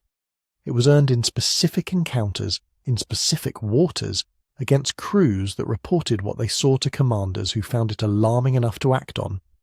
That is a different kind of evidence from a chronicle entry or a legend, and in some ways it is the most reliable account of the turtle ship's effect that the historical record contains. The February 1593 order for iron plating on Japanese warships is, as noted, about as close to a contemporary verdict on the turtle ship as the historical record provides. It is the reaction of a government confronted with a genuine problem, expressed in the practical language of military procurement. But governments issue orders and move on. Storytellers do something different. They take a real event, a real vessel, a real fear, and they begin working on it, adding detail, smoothing contradiction, and gradually producing something that serves needs the original event never had to serve. What happened to the turtle ship in the centuries after the Imjin War is a study in exactly that process, and it is worth tracing carefully, because the legend and the history have become so thoroughly tangled that even careful writers sometimes reach for one when they mean the other. The first layer of myth is the oldest and in some ways the most understandable. Japanese sailors who had faced the turtle ship in the narrow waters of Korea's southern coast had called it mekurabune, blind ships. The phrase is suggestive: a vessel with no visible crew, no open deck, no faces to count or rank to read, a thing that moved toward you without revealing itself, fired without warning, and could not apparently be stopped. In battle, that kind of encounter tends to generate language that reaches for the uncanny, and the mekurabune label, circulating among Japanese sailors and later in Japanese accounts of the war, fed a persistent undercurrent of the supernatural. These were ships that appeared out of smoke, absorbed fire, and could not be boarded. Ghost logic fills exactly that kind of gap. The stories that emerged, turtle ships as sea monsters, as vessels crewed by spirits, as apparitions that could not be touched by ordinary weapons, were not produced by cynical propagandists. They were produced by men trying to explain, in the vocabulary available to them, something they had genuinely failed to understand. On the Korean side, the myth-making took a different shape. Yi Sun-sin's victories against numerically superior Japanese fleets were, by any military measure, extraordinary. But extraordinary victories in a war that also saw Korea's capital fall and its countryside devastated are psychologically complex material. The turtle ship became one of the anchoring points for national memory, the thing that worked, the answer that Korea had produced from its own ingenuity and its own commander's will. In that function, it accumulated the qualities that symbols require. It became invincible not merely in the engagements where it had performed well, but in principle. It became unique, irreplaceable, the decisive factor in outcomes that the actual record shows were shaped by a much wider combination of weather, logistics, Chinese intervention, and Yi's tactical skill with his entire fleet, not only his armoured vessels. Here the documentary gaps became myth's best friend. Yi Sun-sin's war diary survives, and it is one of the more remarkable primary sources from the period. Personal, precise, often moving, but it mentions the turtle ship in passing, without the detailed specifications that later writers wanted. His nephew's account adds some structural information, but is similarly reticent about the specifics that would settle the iron plating debate. The result is a record that is genuinely informative but genuinely incomplete, and incompleteness invites elaboration. Where the diary does not say how many turtle ships were built, estimates expanded. Where it does not describe the material of the roof covering in unambiguous terms, the most dramatic possibility, iron plating, comprehensive, solid, gradually displaced the more modest reality of a spike-studded surface that may have included some iron reinforcement in certain areas. The claim that the Geobukseon was the world's first ironclad warship hardened into a formal designation across the 19th century, and the timing matters. This was precisely the period when ironclad technology was revolutionizing Western naval warfare, when the USS Monitor and CSS Virginia were drawing global attention to armour as the future of military vessels, when Britain and France were launching ironclad fleets, when the entire vocabulary of naval power was being rewritten around the idea that iron on a ship's hull changed everything. Into that context arrived the Korean story, carried partly by Western observers and missionaries with access to Korean historical accounts. The label "World's First Ironclad Warship" appears to have entered Western circulation in late 19th century writings, and Samuel Hawley's careful 2005 study traces how this framing arose not from contemporary Korean documentation, but from a retrospective reading of the turtle ship through the lens of a naval revolution that had happened almost 3 centuries after Yi Sun-sin's death. That retrospective reading is not meaningless. If the turtle ship's deck was covered with iron, even partially, even only in its spiked reinforcements, then there is a legitimate argument for its place in the genealogy of armoured vessels, and that argument is worth taking seriously.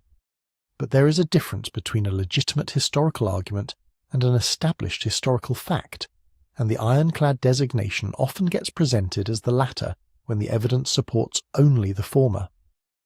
The contemporary Korean sources, Yi's diary, his nephew's account, describe iron spikes. They do not describe iron plates. The Japanese chronicle entry that mentions ships covered in iron is ambiguous, and most scholars who have examined it conclude that the most plausible reading refers to the spiked deck rather than comprehensive hull armour. The ship may have incorporated iron elements beyond what the surviving sources explicitly describe. It may not have. The record does not resolve the question, and that unresolved quality is precisely what made confident assertion so easy for later writers. The failed 1870s ironclad project is one of the more telling footnotes to this history. Korean officials of that era, aware of the Western ironclad threat and aware of their own tradition, attempted to build an armoured warship modelled on what they understood the turtle ship to have been. The prototype was so heavily constructed that it sank before it could be launched. The incident illustrates the myth's practical reach. It had become authoritative enough to guide an actual naval engineering project, and the project failed partly because the myth had inflated what the original ship was. A vessel built to a legend rather than to a blueprint will not float. Then there is the dream. In some modern Korean retellings, Yi Sun-sin's inspiration for the turtle ship came to him in a vision, a dream of a fire-breathing turtle rising from the sea, which he recognized as a directive to build the ship that would save his country. The story is vivid, it is cinematically satisfying, and it has appeared in educational materials, popular histories, and dramatized accounts of the Imjin War. It also cannot be traced beyond a 2001 popular psychology book. It is not in Yi's diary. It is not in any 16th century source. It is a modern invention, attached to a historical figure whose documented life is already remarkable enough to require no supplementation, but which apparently invited it anyway. None of this diminishes what the turtle ship actually was, a vessel that invalidated Japanese naval doctrine at a critical moment in the Imjin War, that protected its crew while delivering sustained cannon fire, that was novel enough to prompt a government-level military response from its enemy. That is a significant historical object regardless of whether its deck was fully ironclad or spike-studded, regardless of whether Yi dreamed of turtles or simply drew on an existing prototype with extraordinary tactical intelligence. The real ship is interesting enough. The myth is interesting in a different way. It tells us what Korea needed from the turtle ship across different periods, a symbol of ingenious resistance during Japanese colonial rule, a point of origin for national pride in naval innovation, a claim to priority in the global history of armoured warfare. These needs are historically real even when the stories that serve them are not historically accurate. Distinguishing between them is not a way of deflating the turtle ship's significance. It is a way of understanding that significance fully, as both an object in the water in 1592 and an idea that kept evolving long after the water had stilled.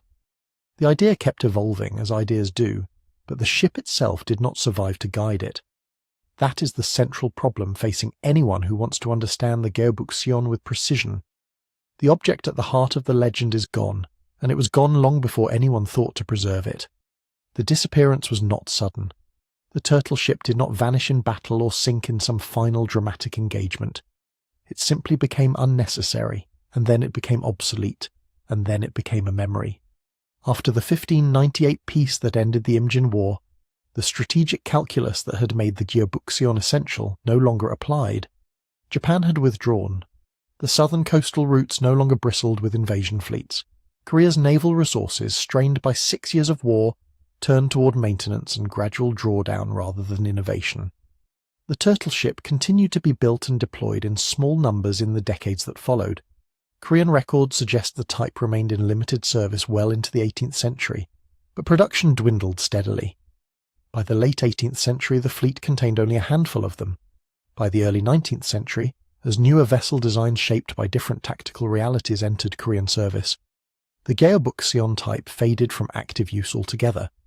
No one, as far as the record shows, made a deliberate decision to preserve one.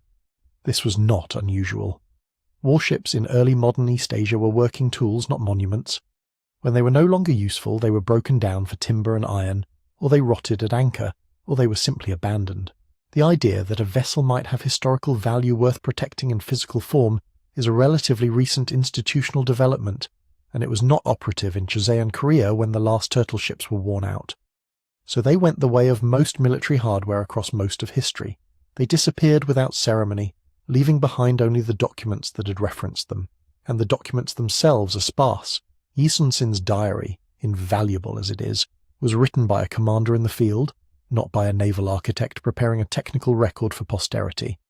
It mentions the turtle ship in connection with specific events, a launch, a battle, a request for materials, but it does not describe the vessel in the systematic detail that later historians would need. His nephew Yi Bun compiled an account that adds some structural information, but it too stops short of the comprehensive blueprint that would settle questions about dimensions, armament configurations, and above all, the nature of the deck covering. The Joseon annals record a handful of references to the ships, enough to establish a timeline and a rough sense of their role, but not enough to reconstruct them with confidence. The most substantial visual records come from a 1795 Korean compilation called the Iljingok, which includes drawings of the turtle ship, but this was produced nearly 2 centuries after the Imjin War, drawn from institutional memory and surviving textual descriptions rather than from any intact example. It is an interpretation of a ship that the illustrators had never seen, based on sources that themselves varied in their particulars. The result is a patchwork. Historians reconstructing the Geobukseon must work across Yi's diary, his nephew's account, the 1795 drawings, Japanese battle reports written from the perspective of adversaries who observed the ship under combat conditions, and occasional references in other Joseon records. These sources do not always agree. The number of turtle ships active at any given point in the war ranges from 3 to 5 in different accounts. Dimensional estimates vary enough to produce quite different vessels depending on which source a reconstructor privileges. Armament figures fluctuate. The physical character of the deck, the question around which so much controversy turns, is described in terms that admit multiple interpretations, and the sources most often cited on this point were composed at different times, in different contexts, for different purposes. That is the landscape into which the 19th century arrived, carrying its own preoccupations and its own vocabulary. The Western observers who began writing about the turtle ship in this period, missionaries, diplomats, naval officers, and scholars with access to Korean historical accounts, encountered these fragmentary records at precisely the moment when the concept of the ironclad warship was transforming global naval thinking. The USS Monitor and the CSS Virginia had fought in 1862. Britain and France were commissioning armoured fleets. Iron on a warship's hull had gone from experimental novelty to strategic necessity within a generation, and the questions dominating naval discourse were all about armour. Who had it? How thick it was? How it performed under fire? And who had thought of it first? Into that context, the Korean turtle ship arrived as a story already shaped by 2.5 centuries of elaboration. Western writers reading the available accounts, the references to iron, the descriptions of an impenetrable covered deck, the Japanese testimony to a vessel that could not be stopped by conventional attack, translated what they found into the terms most available to them. The phrase, world's first ironclad warship, does not appear to derive from any contemporary Korean or Japanese source.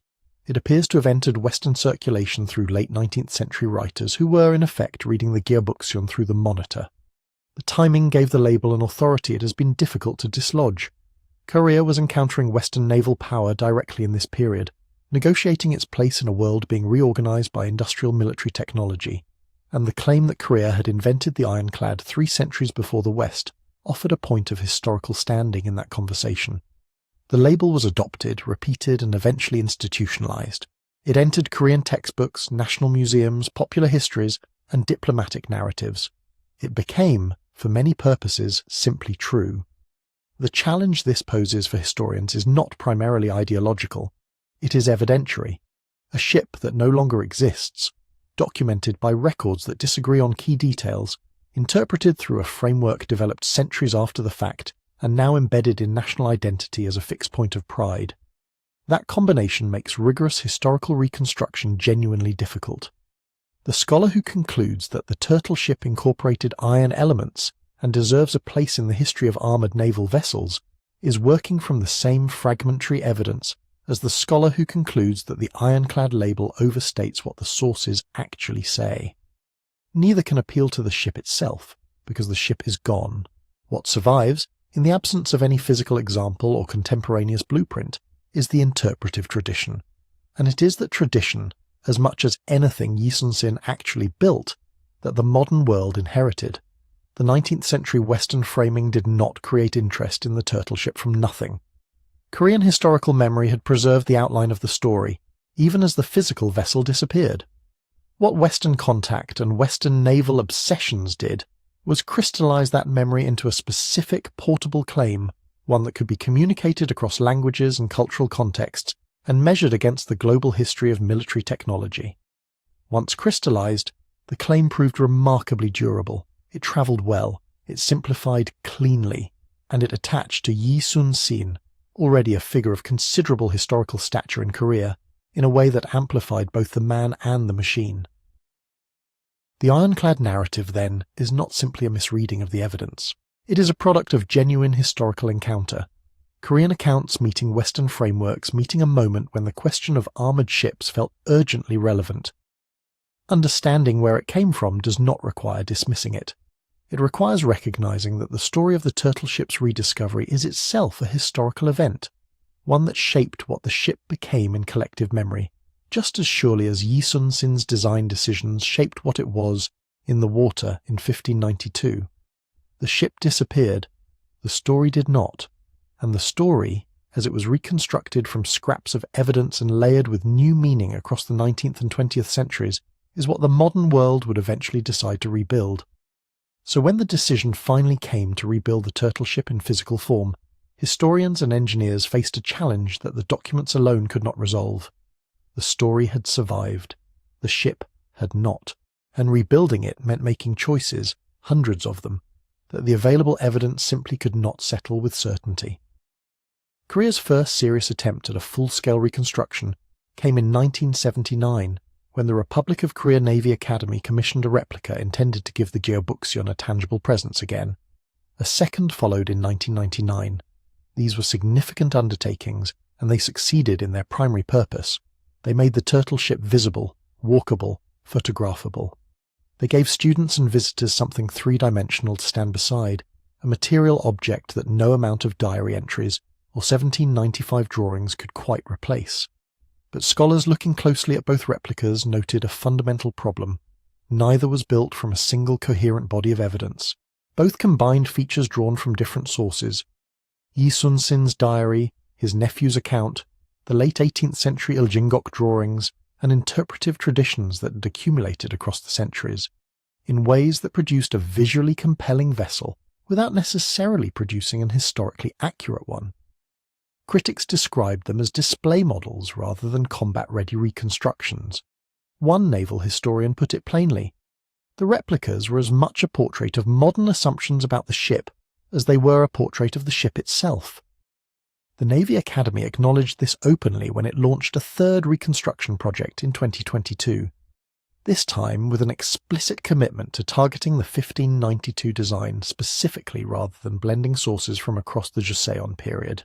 The project assembled a 16-member expert advisory panel and carried a budget in the range of 30 billion won, reflecting both the ambition of the undertaking and the genuine difficulty of what was being attempted.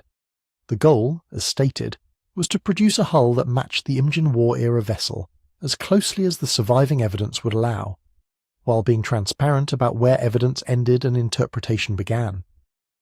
The project also incorporated public consultation portals and school outreach programs, treating the process of reconstruction itself as an act of historical education rather than simply its product. Outside the Navy Academy, the private Geobukseon Research Center took a different but equally visible approach. The center built a full-scale replica that now sits in Yi Sun-sin Square in Yosu, the coastal city most closely associated with Admiral Yi's campaigns. Visitors can walk inside. They can move through the interior spaces, look up at the covered deck structure, and get some physical sense of the vessel's dimensions. That enclosed, compressed environment that made it so unlike anything the Japanese invasion fleet carried in 1592.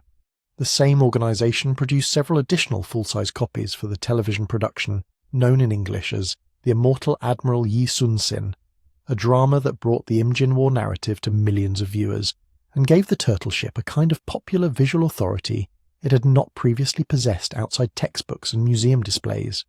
The Yosu replica anchors an annual turtle ship festival that draws substantial crowds each year, and the ship's image appears on the 5-won coin, quietly embedding the Geobukseon in the texture of everyday Korean life, in a way that academic reconstruction projects, however rigorous, never quite manage on their own.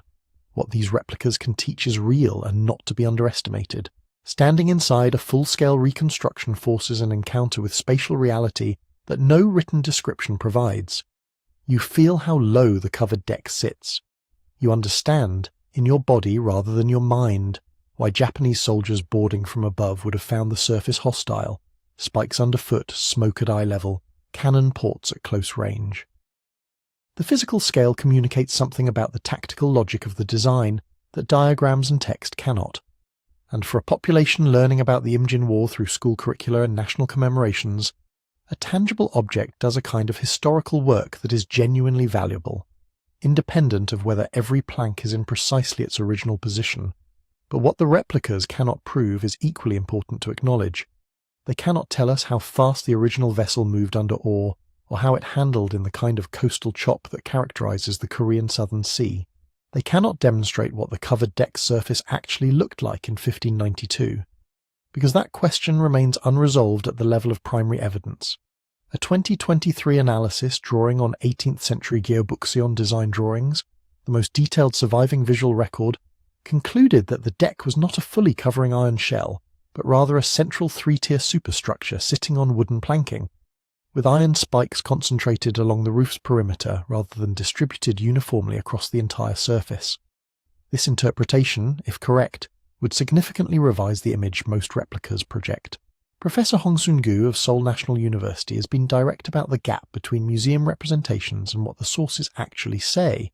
Some records do mention thin iron plates used in conjunction with spikes, but no contemporary evidence from 1592 describes a ship with a complete iron hull, and replicas that portray one are reflecting modern imagination at least as much as historical reality. This is not a reason to dismiss the replicas. It is a reason to understand them as a particular kind of artifact, objects that embody interpretation rather than certainty, that represent an ongoing conversation with the past rather than its definitive resolution. Every reconstruction of a lost vessel involves this negotiation. The builders of the replica in Yosu, like the Navy Academy engineers working on the third project, are not simply copying an original. They are making an argument about what the original was based on the best available evidence, and they are doing so knowing that the argument is contestable. The most responsible of these projects say so explicitly, and that transparency is itself a form of historical honesty. What the reconstructions have accomplished, perhaps most significantly, is to bring the ship back into the world of material reality in a way that sustains public memory across generations. The Geobukseon disappeared without ceremony sometime in the early 19th century, worn out and broken down like the working tool it always was. The story survived in documents and in the cultivated memory of a nation that understood Yi Sun-sin as one of its defining figures. But a story without an object has a particular kind of fragility. It can be retold and elaborated, but it cannot be touched. The reconstruction projects, imperfect, contested, expensive, and openly interpretive, gave the turtle ship a physical presence again. They made it possible for a child in Yosu to walk into the belly of the thing, to look up at the deck planking and the spike-studded roof structure and the cannon ports cut into the sides, and to form a mental image of what those waters looked like in the summer of 1592, when Japanese commanders watched something that looked like nothing they had ever encountered come toward them across the strait. That image will contain inaccuracies. It probably portrays more iron than was actually there. It may be built to slightly wrong dimensions, with cannon positioned according to one contested reading of the sources rather than another. The smoke from the dragonhead prow, if demonstrated for visitors, recreates a psychological effect that we cannot precisely verify. But the image is not nothing. It is a sincere attempt to close the distance between a community and its past, using the tools of physical reconstruction where written evidence alone runs out. And it is, in its own way, part of the same long history of encounter and interpretation that produced the ironclad label in the 19th century, each generation finding its own way back to a ship it cannot quite see clearly, approaching it from the distance that history always imposes, and doing what people have always done with stories that matter, trying, as carefully as they can, to make them real again. The turtle ship, rebuilt and contested and celebrated and debated, now stands as something larger than the sum of its disputed planks, Whether the roof was iron or wood or something in between, whether 3 ships served at Sacheon or more, whether Yi Sun-sin's design was the world's first ironclad or something more precisely described as the world's most effective armoured galley, those questions continue, and they should continue. But the object endures in the harbour at Yosu in the Navy Academy's dry dock, on a coin passed from hand to hand in a country that has not forgotten what it looked like when the fleet came in. The ship in Yosu harbour, the coin passed between hands, the drama that brought Yi Sun-sin's face into millions of living rooms, these are not incidental details. They are the evidence of something that happens when a military object becomes a cultural one, when a weapon outlasts its war and enters the longer life of a symbol. The Geobukseon did not simply win battles. Over time, and through a process of rediscovery that took centuries to complete, it became something that a nation decided to carry forward into its currency, its memorial architecture, its popular imagination, and ultimately into the steel hulls of its modern warships. The 5001 commemorative coin issued in 1970 was one early signal of that transformation. The image stamped into its surface was not a portrait of a general or a map of a victory. It was the turtle ship itself, the covered deck, the dragon-head prow, the unmistakable silhouette that by the second half of the 20th century had come to stand for Korean ingenuity and Korean survival in the face of overwhelming threat.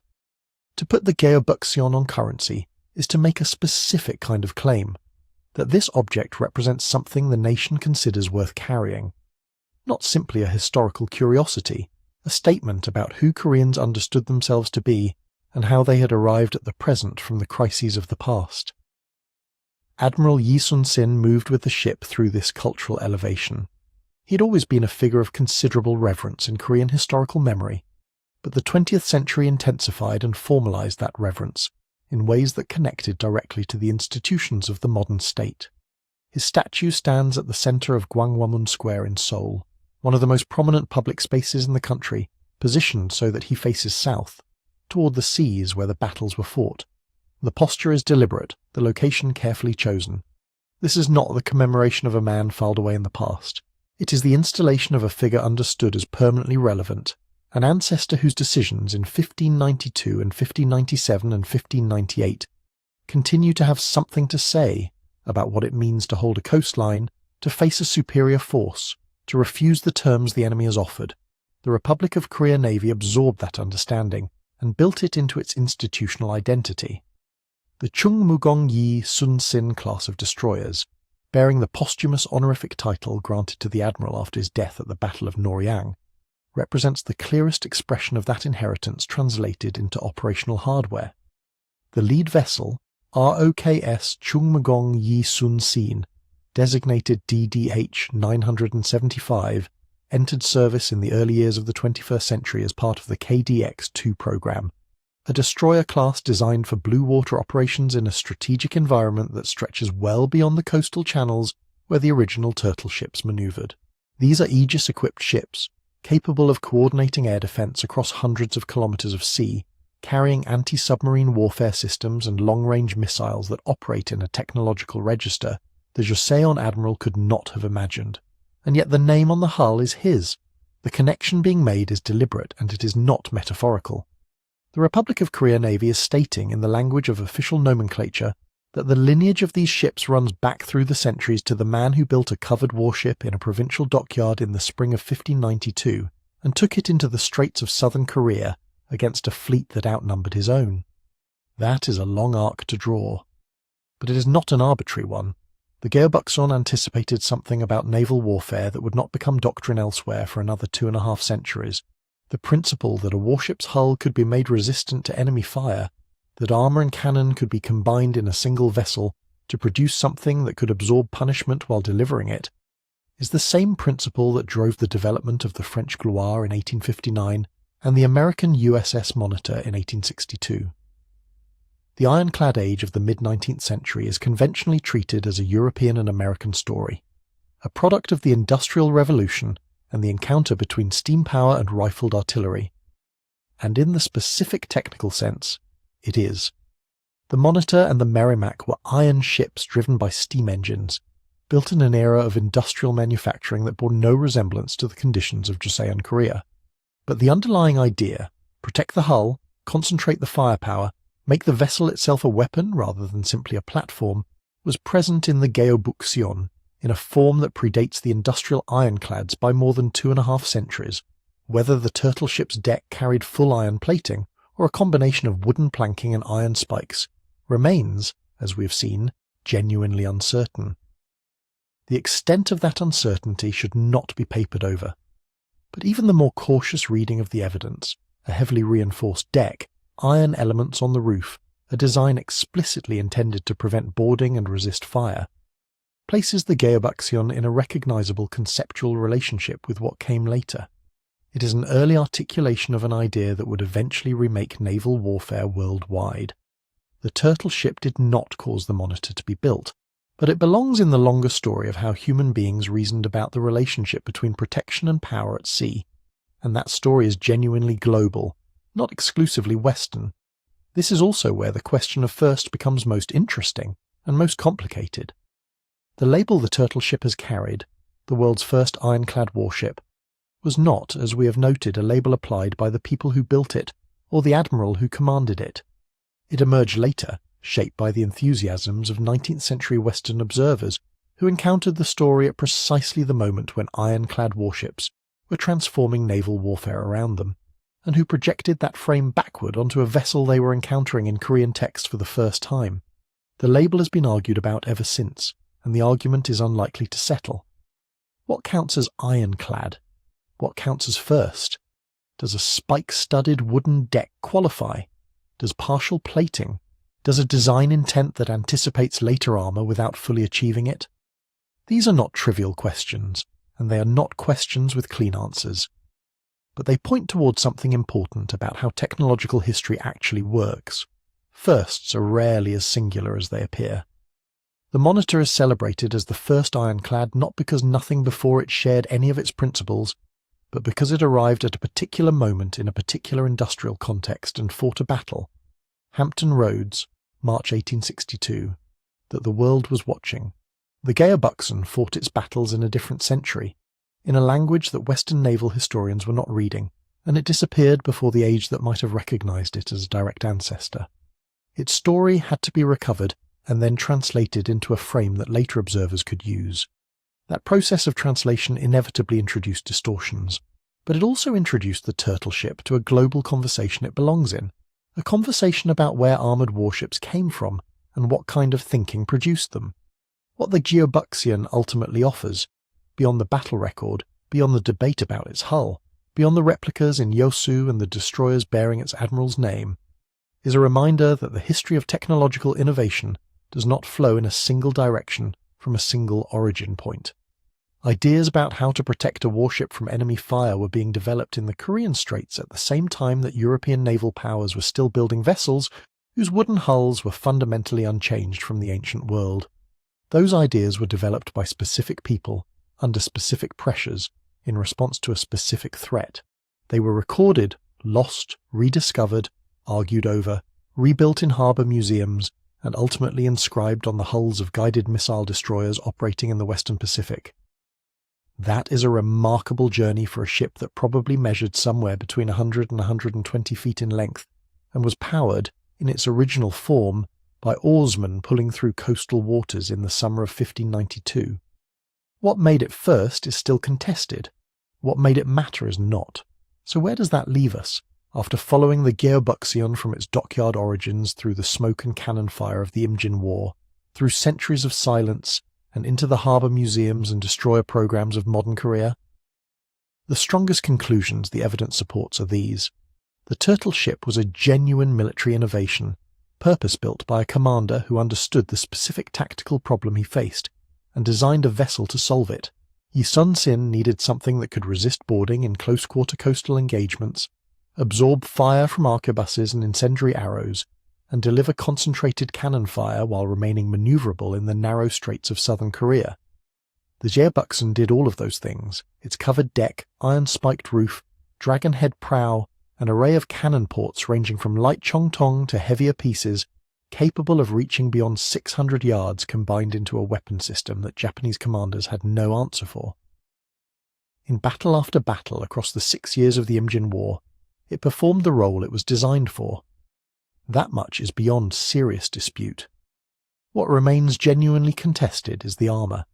The iron spike question sits at the centre of the turtle ship's historical reputation, and honesty requires holding it there rather than resolving it in either direction for the sake of a clean story. Contemporary Korean texts describe the spike-covered roof clearly. A Japanese chronicle from August 1592 refers to Korean vessels covered in iron, which is a striking piece of evidence. But whether that phrase describes iron plating, iron spikes, or simply the impression made by an armoured appearance on an observer who had never encountered anything like it, we cannot say with certainty. No blueprint survives. No original timber remains. The most careful reading of the available evidence suggests a vessel that was heavily reinforced with iron elements on its upper works, designed to defeat boarding and resist fire, but probably not ironclad in the continuous hull sense that the 19th century would later define the term. Iron-spiked, rather than iron-armoured, may be the more accurate description, but the distinction is one of degree rather than kind. The intent was the same, and that intent is what makes the story endure at the intersection it occupies, between military innovation, national memory and the longer arc of naval history. The turtle ship did not emerge from a vacuum, and it did not disappear into one. It was the product of a specific crisis, a specific commander, and a specific engineering tradition that reached back at least to a prototype documented in the 15th century. And when the crisis passed and the ships were no longer maintained, the idea survived in records, in Yi Sun-sin's own war diary, in the chronicles that later historians would return to and argue over. The rediscovery of the Geobukseon was not accidental. It happened because people went looking for something they needed, a story about ingenuity and resistance that could carry weight in a later era, and they found it in the records of 1592. That need shaped how the story was told, and it introduced some distortions. The claim that the turtle ship was the world's first ironclad warship is not a lie, but it is a simplification that emerged from a particular historical moment rather than from the documents themselves. 19th century Western observers, watching ironclad technology transform naval warfare in their own time, encountered the Korean records and reached for a frame they recognized. The label stuck. It travelled further and lasted longer than the more careful formulation would have. And it brought the Geobukseon into a global conversation that, whatever its inaccuracies, it genuinely belongs in. Because the underlying question of how to combine armour and firepower in a single vessel is a question the turtle ship was asking 2.5 centuries before the Monitor answered it in Hampton Roads. The balanced final answer, then, is this. The Geobukseon was probably not an ironclad in the full technical sense the term implies. It was something more specific and in some ways more interesting. An early, serious and battle-proven attempt to solve the problem that ironclads would later solve, developed in a context entirely independent of the European and American tradition that usually owns the story of armoured warships. Whether that makes it the first ironclad depends on how you define the term, and the definition is a judgment call that different historians will make differently. What it unambiguously makes it is a vessel worth knowing about, worth arguing over, and worth placing at the beginning of a longer story, rather than at the edge of a footnote. What survives of the turtle ship is a composite of things. There are records. Yi Sun-sin's diary entries, battle reports, the fragmentary chronicles that researchers have spent decades piecing together. There are replicas, the full-scale construction in Yosu Harbour, the rebuilt vessels that allow visitors to walk the deck and stand in the space where oarsmen once pulled through, the Straits of Southern Korea. And there is legend, the accumulated weight of 4 centuries of telling and retelling, the dragon-head smoke projector grown more fearsome in each iteration, the iron hull that repelled everything, the admiral who never lost. None of those 3 things is the whole truth, but together they are what keeps the turtle ship alive. Part record, part reconstruction, part story that a culture decided it needed to carry. A ship of 100 feet or so, built in a crisis, gone before anyone fully understood what it was and still sailing.